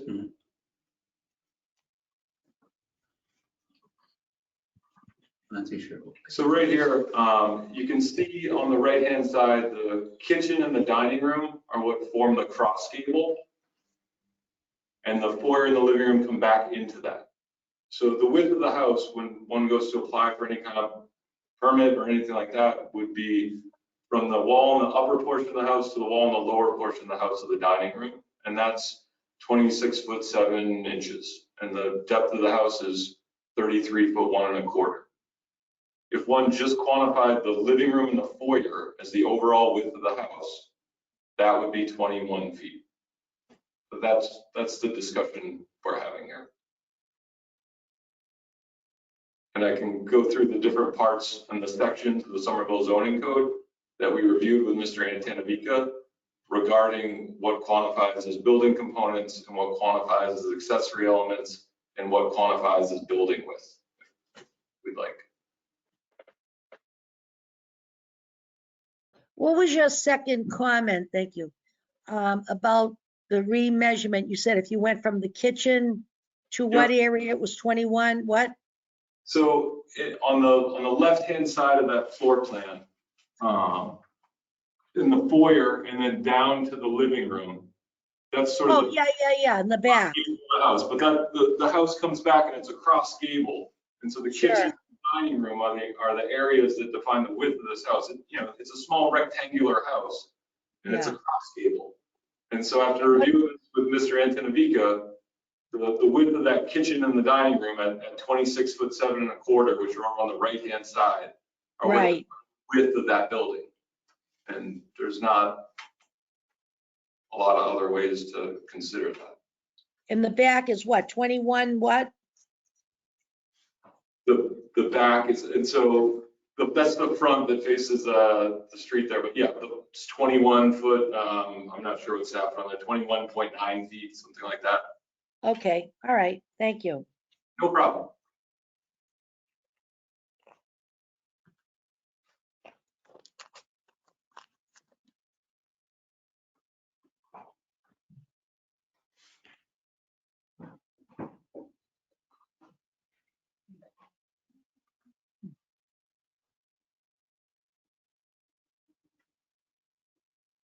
I see the wheels turning on everybody's face.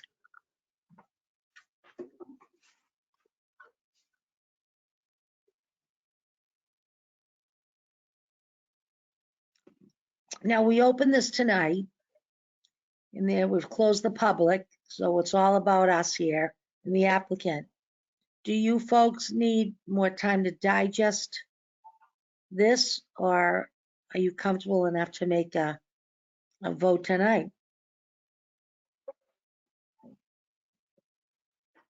I think Ann's ready to vote. I think Elaine's ready to vote. Josh, you have some questions that we can help you with? You look perplexed.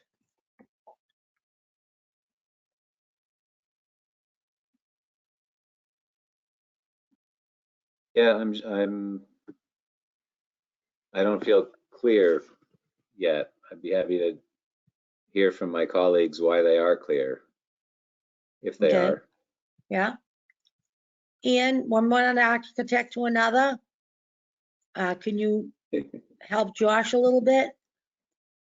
I mean, I just 'Cause look Ian at and I, of course, are in total control of the situation.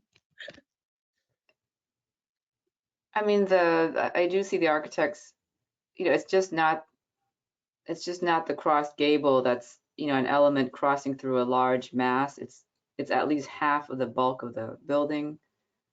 So when I hear main, that would be my interpretation when I look at the footprint. That width the eye goes to that width immediately, as opposed to the street frontage. I mean, I wonder if the house had a narrow street frontage and a much larger back massing that went way back. How do you draw the line from what's main massing if main is interpreted as facade, is the front facade?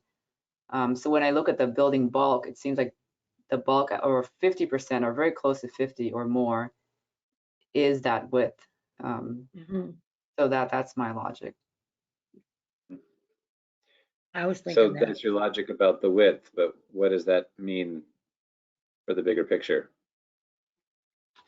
And, I mean, I would argue more for a detached house. Is that? Yes. Is that what you're thinking? Yeah. Mhm.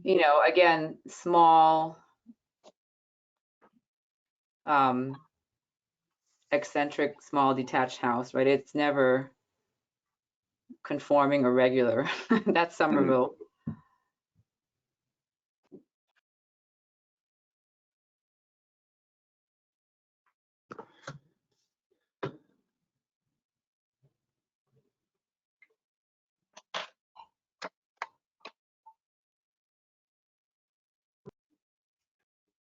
I mean, I have other thoughts on the path being pursued, but I just feel like that's not up for discussion.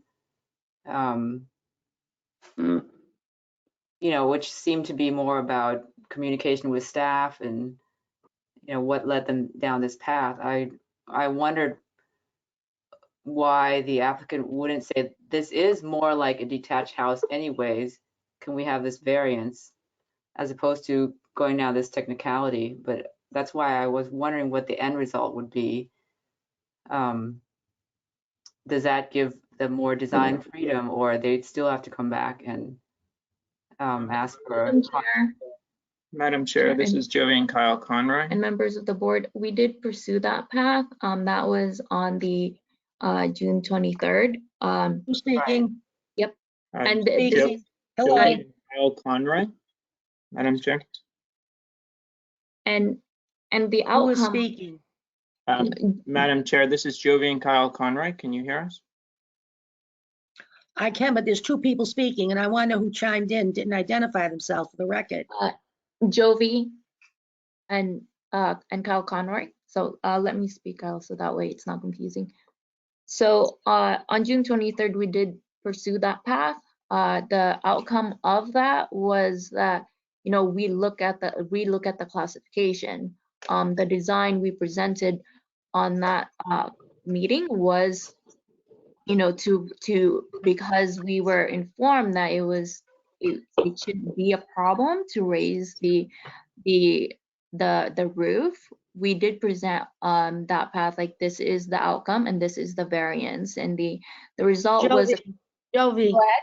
I'm sorry, you cannot go forward with all this conversation because ideally it doesn't, you can't present it in that fashion because it's a different case. Right. So- Sorry. So we get it, Right. but I was just pursue it answering a different angle. Yeah, sorry. I was just clarifying and presenting our point to answer Anne's question, which was, did we pursue that path? And we did on June. So that was the answer, yes, we did, and that's it. Okay, good. I don't want to confuse everything for the record.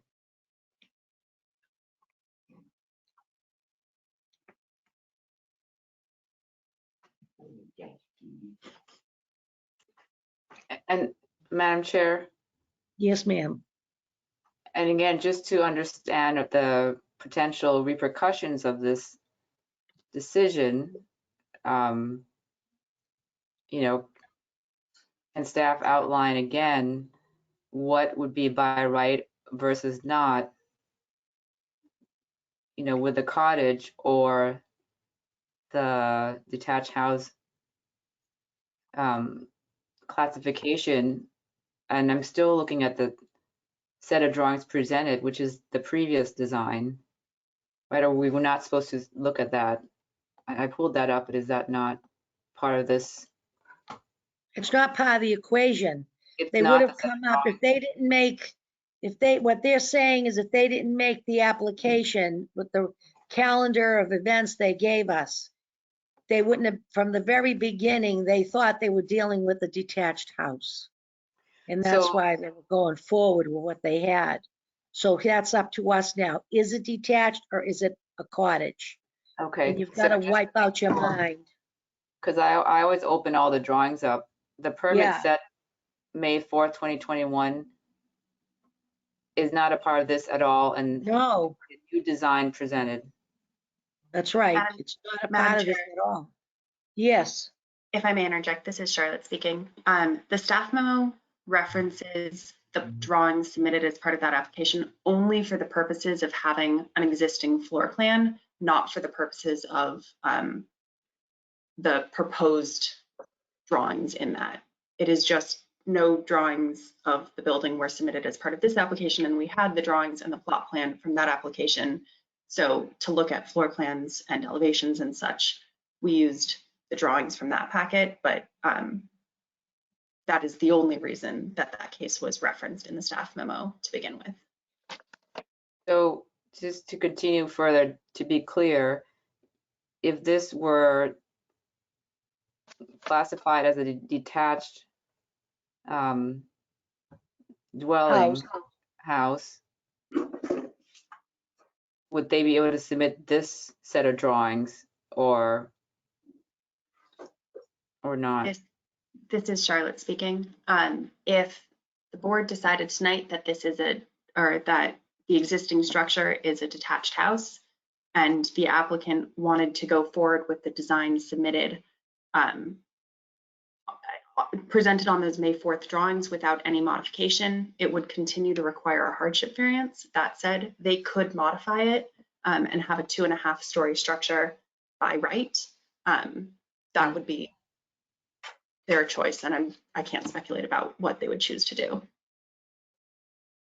Okay, so it would afford slightly more freedom, but not that much more. Slightly more, this is Charlotte speaking, slightly more physical freedom in terms of dimensions of the house, a lot more freedom in terms of density regarding units. Yeah. Yeah, of course. Thank you. Thank you, Ann.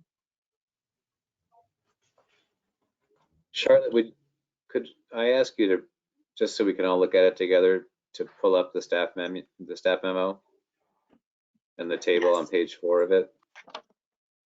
Give me one moment to do that.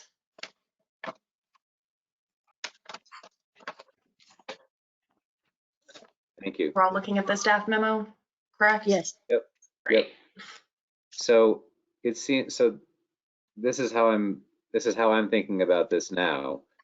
I'm willing to accept the argument that the width is in the 27-foot range, which would tell me then that the width of the house exceeds the maximum for a cottage. Right. And is within the, but is less than the maximum for a detached house. I then though see that the lot depth is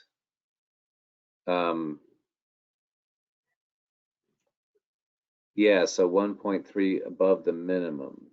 Okay, so it doesn't have the minimum depth for a detached house, minimum lot depth. And then it is wider than a cottage.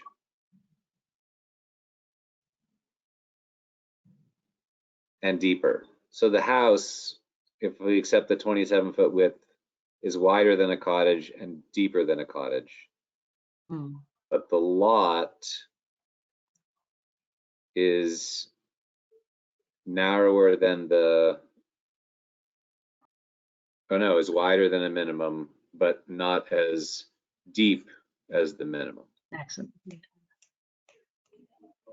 That speaks to some of the language in the staff report about, and actually in the architect's letter as well, about whether you make the determination based more on the dimensions of the building or more on the dimensions of the lot that the building sits on.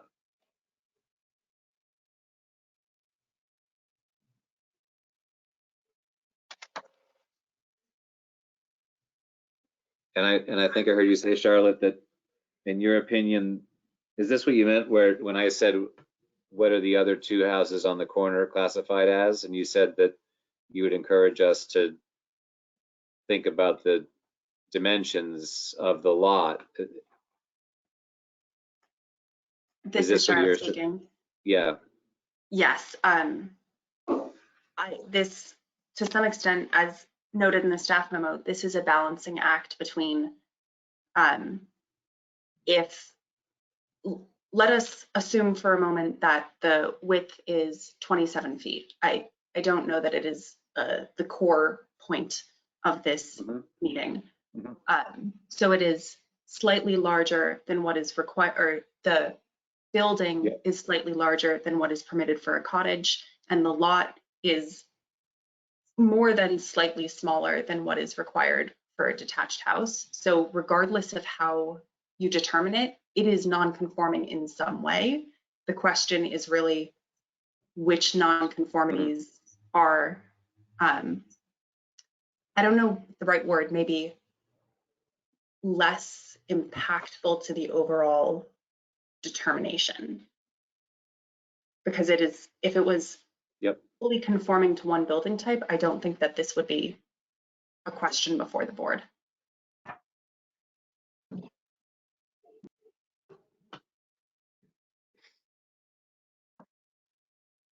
Thank you. That's helpful. Thanks, Charlotte. So, Madam Chair, it could Yes. still be, Ian Brockelman for the record. thank you, it could still be seen as an extra wide cottage. Right? I mean, I do accept that the main width is wide for me, but it could be an eccentric, extra wide cottage.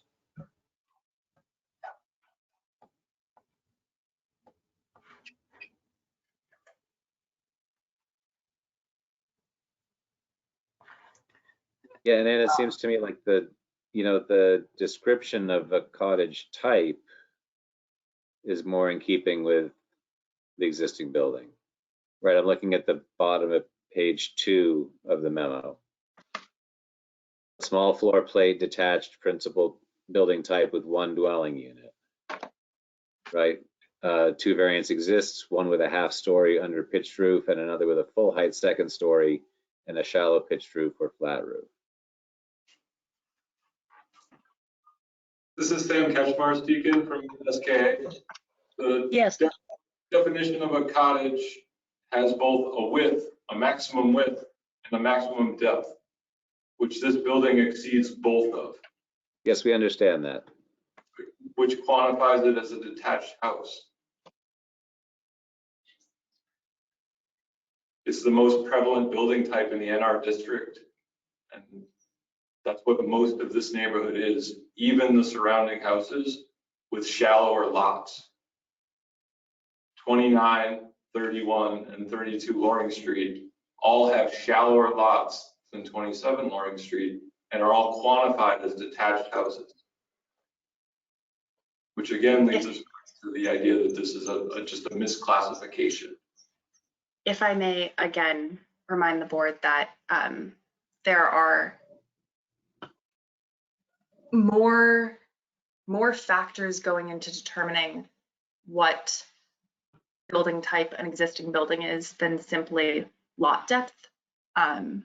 It is very possible that beyond the differences identified in the applicant's memo, there are other unknown differences between this structure and neighboring structures that have not been addressed and could well justify why they are different building types, which is why I again caution the board against looking at how other building types are classified and instead focus on the building before them and the 2 building types as defined in the ordinance.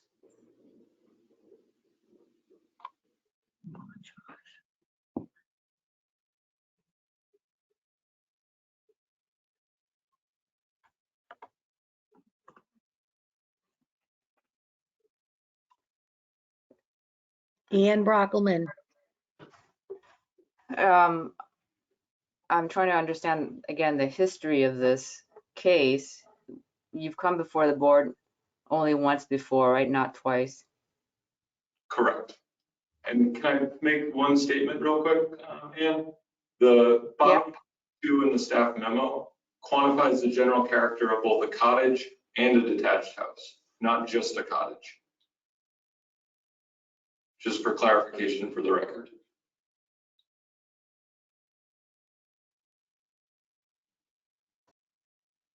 Continue, Ian. Okay, I'm still trying to understand the pivot to this administrative appeal. Sure. I thought we had denied, but we had continued. We were undecided, so we were continuing the discussion.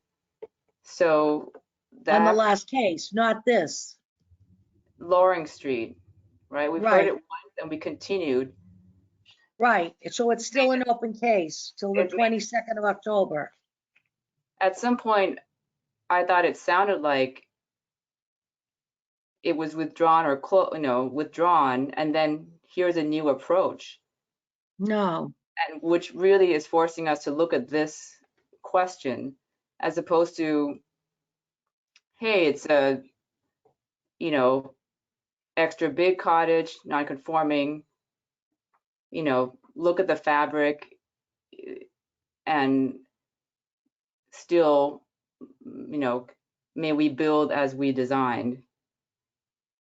So I think, as a single family.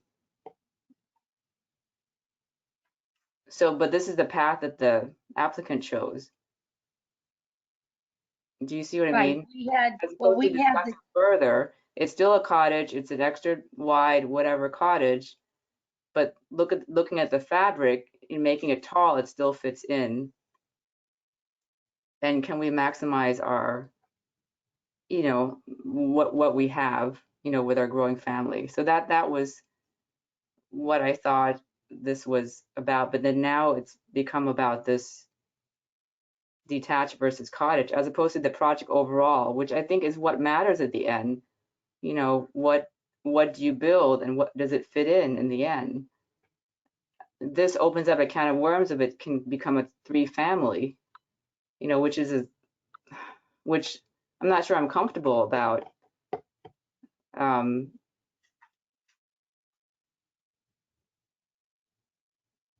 think I was coming around to the fact that it's classified as cottage. It has many characteristics of a detached house. So what we're doing or what we're like to ask for,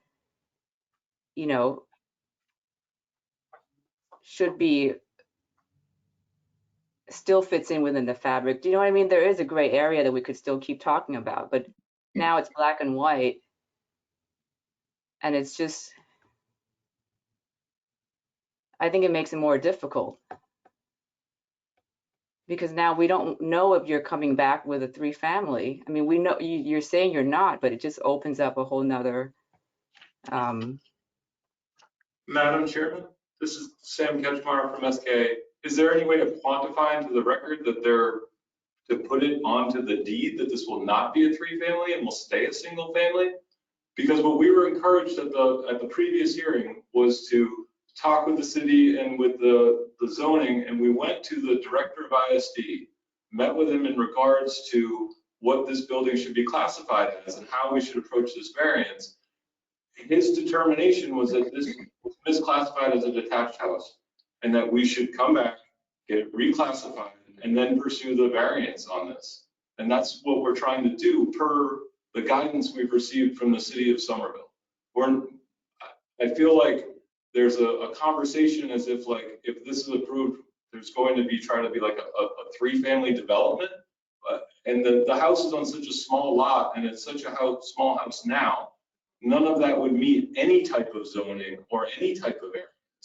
So I mean, really this is a modification to a small house that's being requested by a growing family that wants to stay in Somerville for the course of their adult lives.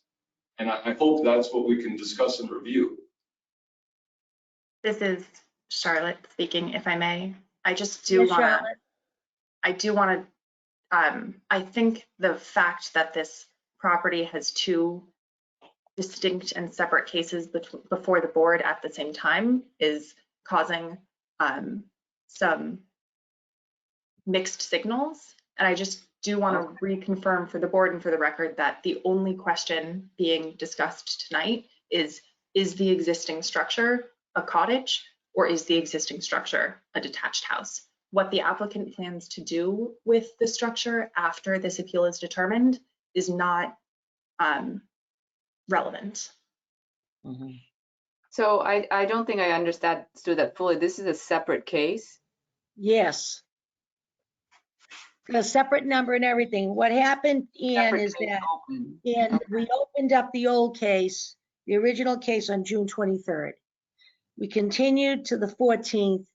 From the 14th, they went right to August 4th. On August 4th, I think is when they decided that they wanted to do an administrative appeal. So this case was just a continuance till October 22nd. This case we have tonight in front of us, which is the P and Z, what is it, 116? I got my thing buried here, is brand new tonight. And that's what we're looking at. We're looking at whether at the end of the day, it's a cottage or a detached house. And I'd ask Charlotte if she can answer the question from the applicant. Can they offer to make a condition that it would stay a single family? This I know is Charlotte we- speaking. Yes, Charlotte, please. That is not a question I've had before. And I would want to talk to legal for a firmer answer. My off the cuff response is, I don't know if the board could, the board definitely cannot condition that No. as a matter of this appeal. If the applicant wanted to impose a deed restriction on themselves voluntarily, I don't know if the board could consider that when determining the appeal. My instinct is no, but that is a non-lawyerly instinct. And if you want something that is more firm, I would need to talk to our city solicitor's office. Okay, and I mean, I know this stuff does pop up. On the last case we had, we didn't think it would, we have no purview over condo rules and regulations. And yet here they were, they finally, because they offered them and they wanted them, and to be more convincing, we ended up having them as part of our packet. So I want to take a brief section here and ask Elaine, she's had her hand up for quite a while now. Elaine, I'm sorry. I want to give Ann to finish up with the applicant. What is it you'd like to add, please? I don't know that it's really adding. I think I want to comment on Ann's most recent, which is what I started out the evening with when I asked if we went to or felt it was more closely connected or to a detached house, could 1 to 3 families be there? And the answer was yes. So, and now Ann mentioned the can of worms. That does bring up a can of worms for me. And I think the applicant or the architect, I think the architect commented that, and I quoted from JT Scott's comments, that it was not going to add units. And I think the architect mentioned that that was true. But that would only be true if we went to a detached house. That would only be true if it were conditioned. I don't think it can be conditioned. Once it's classified as a detached house, they can go from 1 to 3. I don't think that could be conditioned. Here you have a detached house, but we're going to condition and make it only a single. I think that just doesn't seem legally right to me. So, and then on the other hand, I feel like we're so close here with measurements, it's almost splitting hairs between a cottage and a detached house. But the can of worms and the 3 units scare me. And I think I'm supposed to forget that that's part of it, but that is part of what a detached house classification would bring to this property. So I think that's what I started out the evening talking about. Maybe I didn't make it clear enough. No, you did. Clarifying that. You did. Yes, we got that right from the beginning. So here's my my idea. For right now, we seem to be at a little stalemate. Do you want staff to check with the legal department on that volunteering of a condition from the applicant? Find out how that stands, and you want to come back at the next meeting? And do you have any, and that would give you more time to think about this and study it? Yes, Elaine? How, that would be, I guess, I think for me, helpful. But then I wonder about conditions when a house gets sold. Say they love it, they stay here for a couple of years, 3 years down the road, they decide to sell. Would a condition like that go with Go the with the sale of house? the house? Or does it stay with the property? Does it go away if the house gets sold? We need to know all that information. Charlotte? This is Charlotte speaking. I hear the question, and I think this is where we hit the end of my even speculating and pretending to be a lawyer. Right. No, I I think don't we have know. to take a Yeah. pause. Yeah. That if you want an So- answer to that question, I will need to talk to the solicitor's office. I'm not All even right, going to so- speculate as to what the So answer would be. there's a couple of questions here. 3 or 4 of them. Number one, can the applicant volunteer to the condition that it'll stay a single? Number two, if indeed they can, and we go with a detached house, does that condition stay with the house? We've had other conditions as the years go by here, that once you put a condition to the house, it stays with the house, not the owner. So am I right, Elaine? That's what we're thinking about? That's Ann and was one of my Josh? questions, yes. Right, so if they do it, it becomes detached, what happens to that condition? You understand, Charlotte?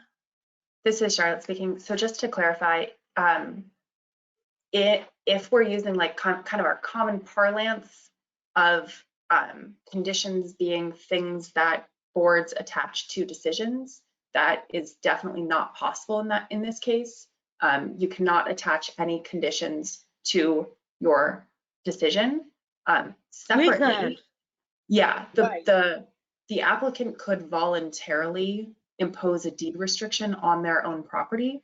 I don't know what the mechanism would be for ensuring that that deed restriction stays in perpetuity. I also Right. don't know, even if the applicant voluntarily were to do that, A, how we would check that, B, whether the board could consider the applicant's voluntary decision to do that when considering the administrative appeal. So there are a whole bunch of questions, but I think my ultimate guidance is if the board thinks that it's a detached house, it is a detached house. If the board thinks that it is a cottage, it is a cottage. And I would caution the board against trying to condition away any of the rights, or sorry, I'd caution the board from saying it's a detached house, but it can only be one unit. It's either a detached house or a cottage. Because I think getting into any of those other questions about voluntary deed restrictions and conditions and whether those are legal is opening up a whole legal quagmire that I don't know how that would turn out or how long that would take to figure out. Madam Chairman, Yes, this is Sam Ketchmar from SKA. The current size of this house is 1,361 square feet. And it can't be made any larger by the size of the lot. It's currently 2.5 feet away from the one side, and it's about 5 feet off the lot line on the front. It wouldn't be possible for somebody to develop it and turn it into a 3-story building without a variance that would come before this board. So it just wouldn't be possible to do it by right. It would have to require zoning relief, which again is not what our clients are pursuing. The size of the house cannot get any bigger other than the half story that our clients are pursuing for the 3rd floor for their family. And I just want to reiterate that in terms of this hearing. thank you. Thank you, Madam Chairman. Ann Madam Brockelman. Chair, Yes, Charlotte? sorry, it's a factual matter and I do want to correct it.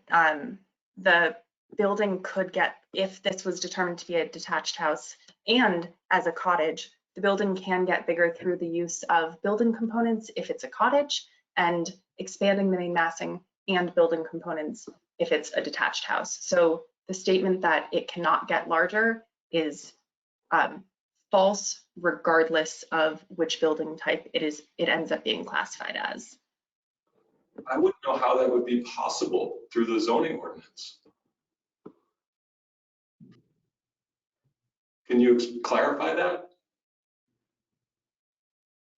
This is Charlotte speaking.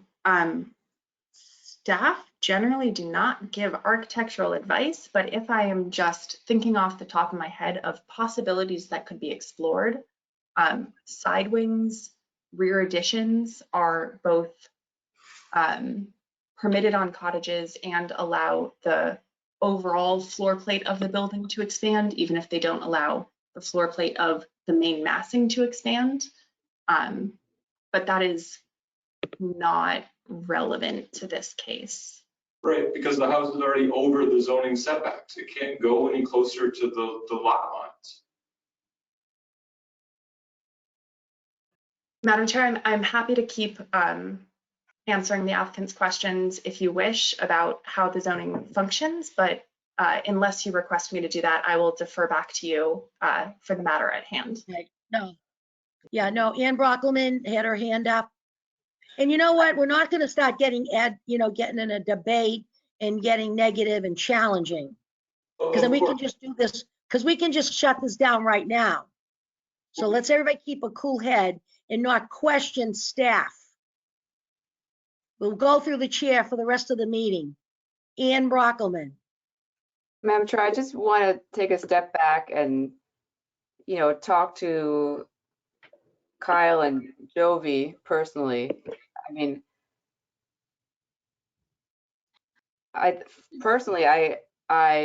want to, and I think I speak for the board as well, we want to encourage families, people who will stay in Somerville, a detached single family or cottage is a unicorn. So we want to do what we can to support you, to grow your family, to build your family, to stay in Somerville. Right. Just want to make sure that's clear. And, we want to do everything we can to keep families here. I think it's the path, the technical path of getting there that we're having difficulty with, which has implications which are not personal to you at all, Kyle and Jovi.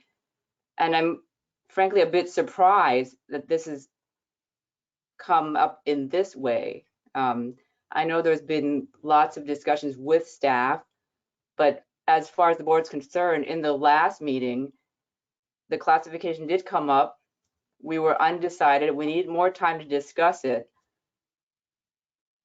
And so this was your choice to bring it up in this way. So I feel a bit cornered into this decision, although I completely support you building up this house as much as you can.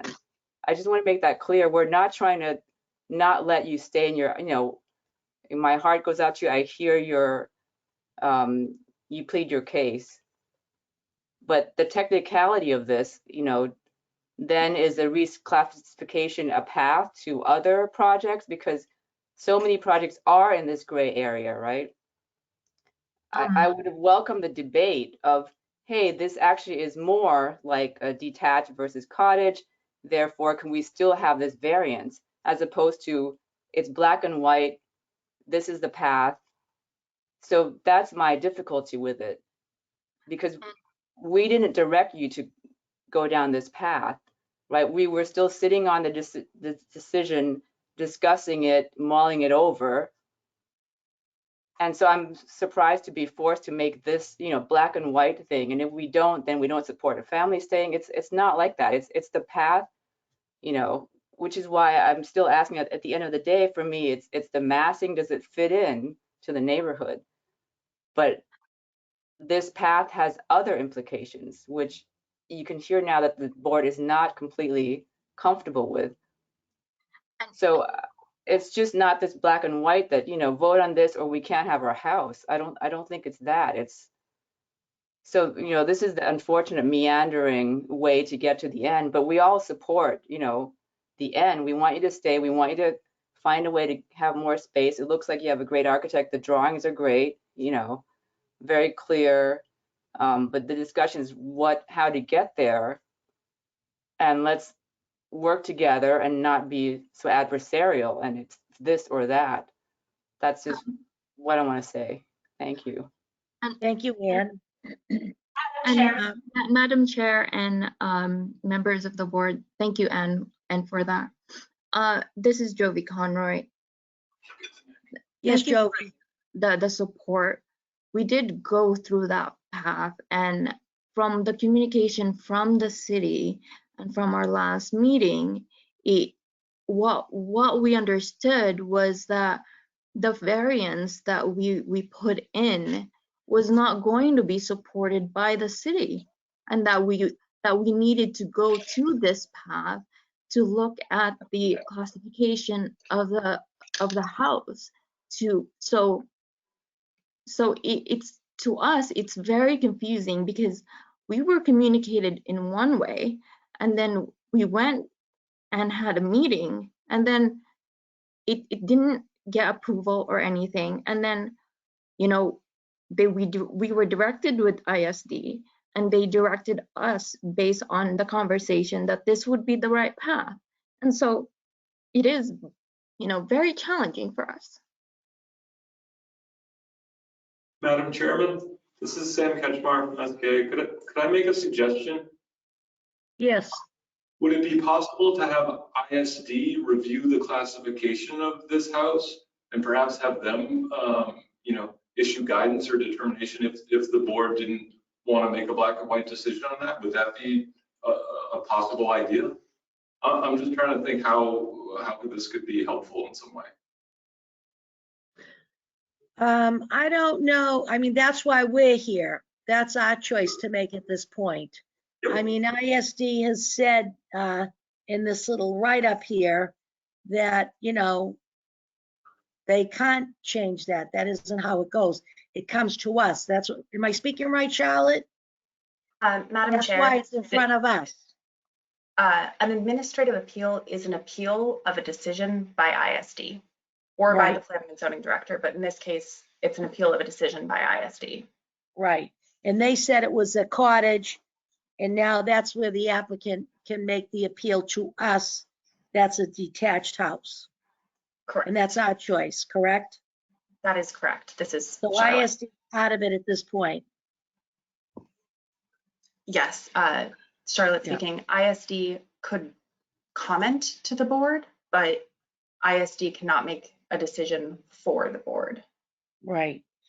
Thank you. Ian Brockelman, hand up. But since this is separate, this, even if we didn't overturn ISD, the other case with that design is still up, would still come up to us for discussion, correct? Sure, it's still open. Yeah, okay. You know, it's still open. We hadn't rejected it. We were trying to hammer it out a little bit and make it better to see how we could work it out for them. We had suggestions, you know, and I thought they were going to work. Usually when we have a continuance and we have an applicant that feels uncomfortable with a situation that's not going their way, we recommend they work with staff to see what other recommendations they can come up with, or work with their architect. Their architect can work with staff, or even pull another person in. There was no here. I thought it was wide open, and I thought we were still working from June into August, you know, and it just snowballed. So That's, I mean, that's my, you know, that's, to me, continue is continue, right? It's not right. a rejection. It's, and we could go back to the other case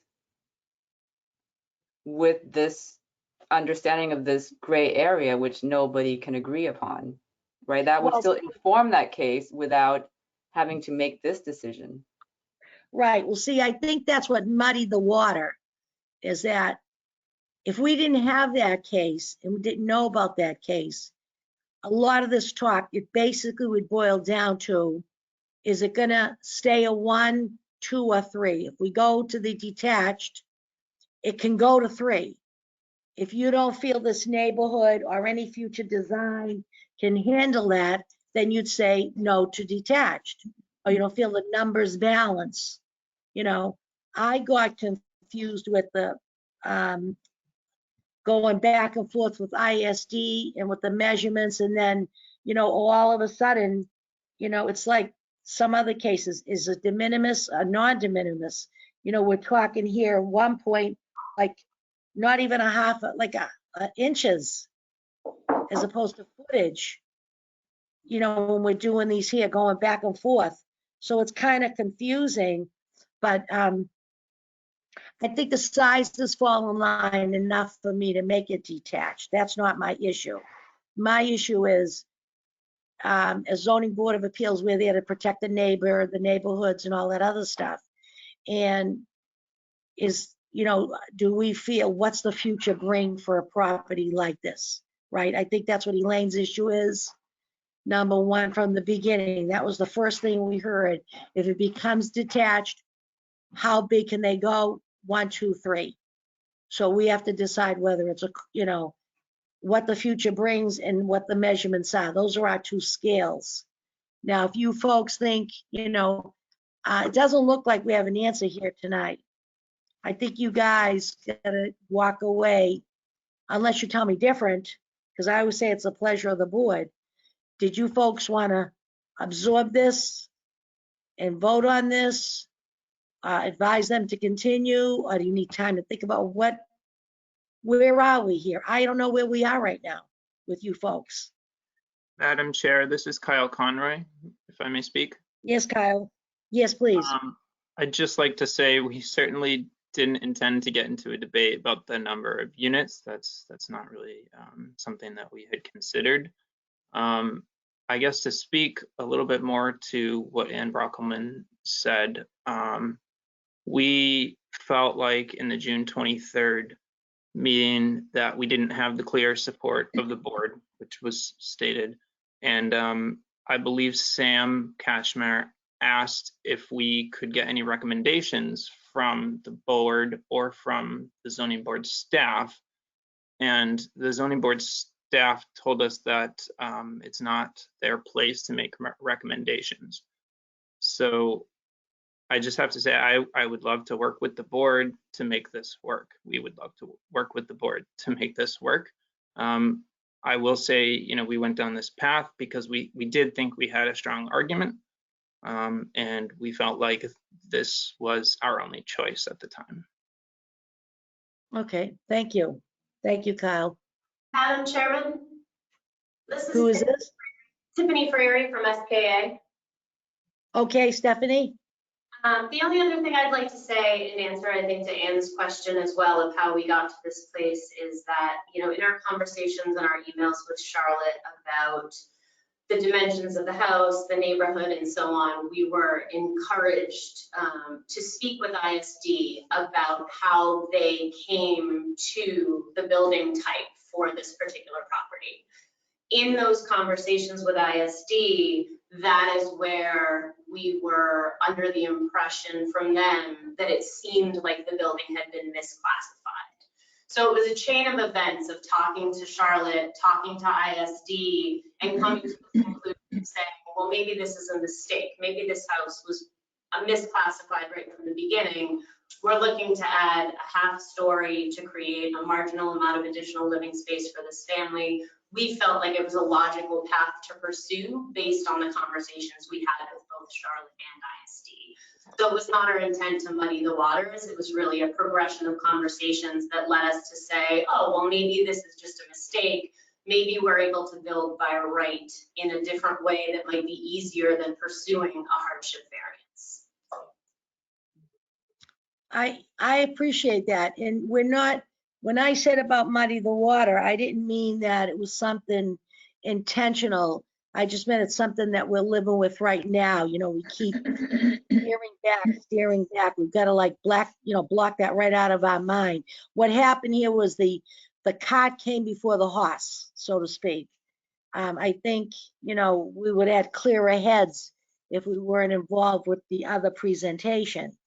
And you folks have got to understand, I know we're not supposed to discuss this per se, but I do want to say that, you know, to my understanding, your first appeal was still alive. You know, I didn't think we walked away from that night when you asked for the continuance to go over this stuff, that it was, you know, you felt it was dead in the water. We did not. We felt they had some, you know, wiggle room. And, you know, sometimes things are a compromise. I mean, I don't know if you're on board for the last case. Like I said, even to that, here we go again, families in the city. Sometimes we have to compromise a little bit, you know, a little bit to get really what we want to have. And so the same thing goes with this. I mean, you might want to do this attachment on the side and on the back and all this other stuff on the other case. And we might just think it's a little too aggressive. And you have other space within the house that you can be using and still have good quality of life and really enjoy a beautiful home. So I just want to know from the board, if you can, do you want to vote tonight on this, or do you want to continue this? Do you want to think about this, look at the dimensions again, look at your measurements again? Or do you feel that the numbers are okay, either or, for our cottage or the detached, feel the numbers are in play? And are you comfortable enough with it staying, because of its size, a single family house, even though they have the freedom to go to 2 or 3? That's what's in front of us tonight. That you like the numbers you're looking at, you believe the numbers you're looking at, they fall in play with what you regard as a detached or a cottage, and that you have faith in the future that if this project goes along and stays nice, nobody will want to change it to anything else but what it is. You know, people looking at homes down the road in 20 years from now, they say, this is a beautiful home. I'm going to put my family in there and grow with them. So this is what you guys got to see. If you're ready to vote tonight, we'll have the clerk call it. If you want some time to think about this, we can come back. We'll come back at the next meeting, and they can also continue the next case as well. That's got to stay dormant until we're done with this now, I believe. Or they withdraw from the other, you know what I'm saying? They might say, we'll withdraw the administrative appeal and we're gonna go with the variance. So that's what I wanna know from you guys. Ann, where's Ann? Ann's gone. Josh, did you need a little more time to digest all of this? Ann's there too. That's what I'm gonna ask all of you. Do you think you need more time to digest this, or you're ready to vote? I'd appreciate more time. That's Yeah. right. Jill. Yeah. And More time as well for me. That I want to look up this central questioning, and if it's just the width or is there more characteristics? okay, that's constructive. That's right. That's why I'm especially you guys, where you're architects. Elaine and I can go do some more homework ourselves. If it's the pleasure of the applicant to allow us, then you could request a continuance until the next meeting, if you'd like to do that. Yes, Madam Chair, this is Kyle Conroy. We would like to do that. So, okay, I know it's a little unusual, but it is a little complicated, and we can't continue per se. You have to ask for it, and, you know, then we can make a motion and we'll go forward. But we'll try and be fruitful, we'll try and be productive, and we won't sit on this, and, you know, we'll really come back with some questions and answers for you guys for the next meeting. So for the record, the applicant has asked for a continuance. Staff, we're at 22nd, right? Isn't it in October? Madam Chair, it is the 20th. Oh, okay. I'm sorry. I've been saying 22nd all night. Okay, beautiful. So it's October. We're gonna ask for a continuance from the clerk for the next meeting of October 20th to continue this particular case, which is the administrative appeal. Thank you, everybody, the applicant and staff and the board for everybody's input and patience. I really appreciate it. Thank you. Ian, wait a minute. Elaine Severino. Well, when is the other case continued to? That's I mean, separate. They'll handle that with staff. Staff will I handle just didn't that. know if you're both going to fall on the same night. We wouldn't hear that. Hello, Charlotte. This is Charlotte speaking. Currently, the hardship variance application for 27 Loring is scheduled to be heard on the 20th, but the Right. applicant can always request a continuance if they We or the strike this board out. wishes. Right. Because they can ask for a continuance or they can ask for withdrawal on either one. You know what I'm saying? So you'll talk to them about their options. Say, we can continue this to the 20th. The hardship case would probably be continued as long as they feel healthy with going with this. And at any time, they can withdraw any case, right? Yes, the board has to vote to accept the withdrawal at a case that Right, sorry, I a understand meeting that the that. case is scheduled for, Yeah. but yes, at any time they can submit a request to withdraw. Okay, so we're not going to bother ourselves with the hardship case because you folks will handle that in the office, yes? Yes, Madam Chair, I can talk to the applicant about what they wish to have that be heard at. Okay, beautiful. Does that answer your question, Elaine? Yes. Okay, Ian, you all set? Ian, you all set for tonight? I just had one in the applicant's narrative.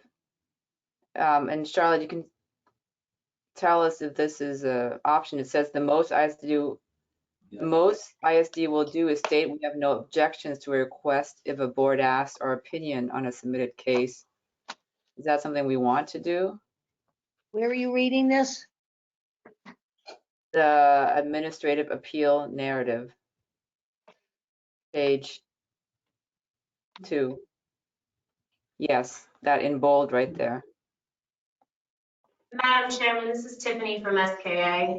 In answer to Ann's comment, we were told by Nick Antanavica that he was not permitted to provide a letter of support for this case. And this is a direct quote from him that the most that ISD will do is state they have no objections to a request if a board asks their opinion on a submitted case.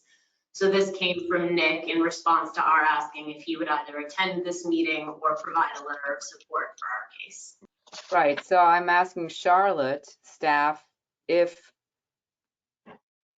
it is typical or not, or do we want to request his opinion, the board, not the applicant? This is Charlotte speaking. I am not familiar with this policy of ISD, so if the board wishes to, the board is certainly welcome to request the opinion of ISD, and I can convey that request. I do not know if ISD will provide any comments beyond what they would provide to applicants. This is not a policy I'm exceptionally familiar with. Okay. Madam Chairman, Yes. Sam Ketchbauer from SK, we would welcome and encourage if the board was willing to request any type of opinion from ISD. Our understanding from meeting with them was that this was a mistaken classification where we had been guided to from meeting with staff. And our understanding from talking with them is that they can't come out and say that unless you guys request that from them. So if the board was willing to request that from ISD and communicate with ISD in that way, we would welcome that and we would respect the board's decision with whatever they choose to do with that. Thank you. Is it the pleasure of the board to have inspectional services come to the meeting next time or to send us something? No, I don't think so. Ann, no, I don't think so. Ann? Josh, no. I would like to hear what ISD has to say.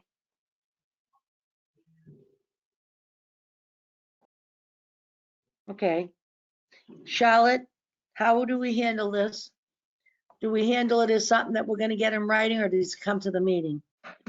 I would, knowing the time constraints that many members of ISD staff have, I would recommend that you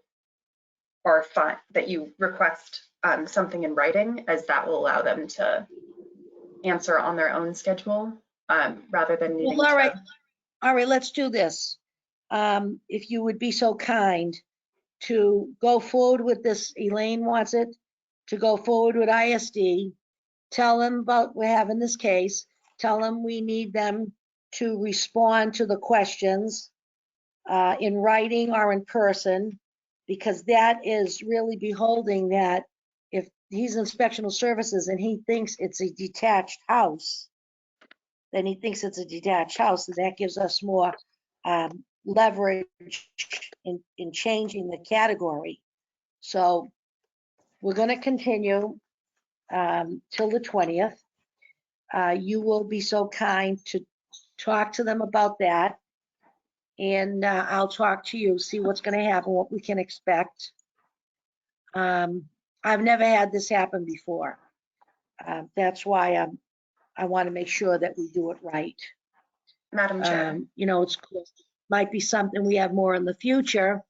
Like you said, please don't even bother referring to 32 and 31 because they're really not supposed to be part of the equation, which is still, again, very hard to do. So, you know, who knows what happens down the road. People might have other challenges. This is what we'll have to see. So you were going to say something? I'm sorry, Yes. Charlotte. This is Charlotte. I just want to confirm various questions for other departments have come up, and I want to make sure that between now and then I'm getting all of the answers that the board has asked for. So you want a letter or some other form of opinion from ISD on the core question of, do they think that this is more like a cottage or do they think that this is more like a detached house? And it was That's just from ISD. categorized, excuse me, and it was categorized incorrectly. Letter from them on whether they think it was categorized incorrectly. Or in person. Okay, perfect. And then That's number one. from the Yep. city solicitor's office, are we still interested in getting the answers from them about can a voluntary deed restriction be added? And what would the mechanism be for ensuring that that's in perpetuity? And could the board even consider that voluntary deed restriction in their decision? Yes, that'd be great. Okay, perfect. I will Thank you. forward those questions to the relevant departments. You're the best. Thank you very much. I appreciate it. Is there anything else for Charlotte? You guys all shake your heads, thumbs up, so whatever. Should we done with her? Yes, okay. So, Mr. Safdie, love you to make a motion, please, for the continuance. In the matter of 27 Loring Street, case P&Z 21-116, I make a motion that we approve the applicant's request to continue the discussion until our next regularly scheduled meeting of October 20th, 2021. Thank you. May I have a second on the motion? Second. Seconded by Elaine Severino. In the matter of 27 Loring Street, P&Z 21-116, continue until October 2nd. May I have a vote? Elaine Severino, Aye. Josh Safdie, Aye. Ann Brockelman, Aye. Susan Fontano, aye. Let the record show it was unanimous from all voting members. We will see this case October 20th, 21. Thank you very, very much. Is there any other? Good evening, folks. See you in a couple of weeks. Thank you, Madam Chairman. Thank you. Good night. Thank you, Madam Chairman. And there's nothing else on the agenda tonight that I can see. Does anybody have any other business? No? Seeing none and hearing none, we will ask for a motion to close the meeting. Motion to adjourn? Second. Second, and Elaine Severino, Josh Safdie, Aye. Ann Brockelman, Aye. Elaine Severino, Aye. Susan Fontano, aye. The ayes have it. Good night, folks. Thank you very, very much. Good night.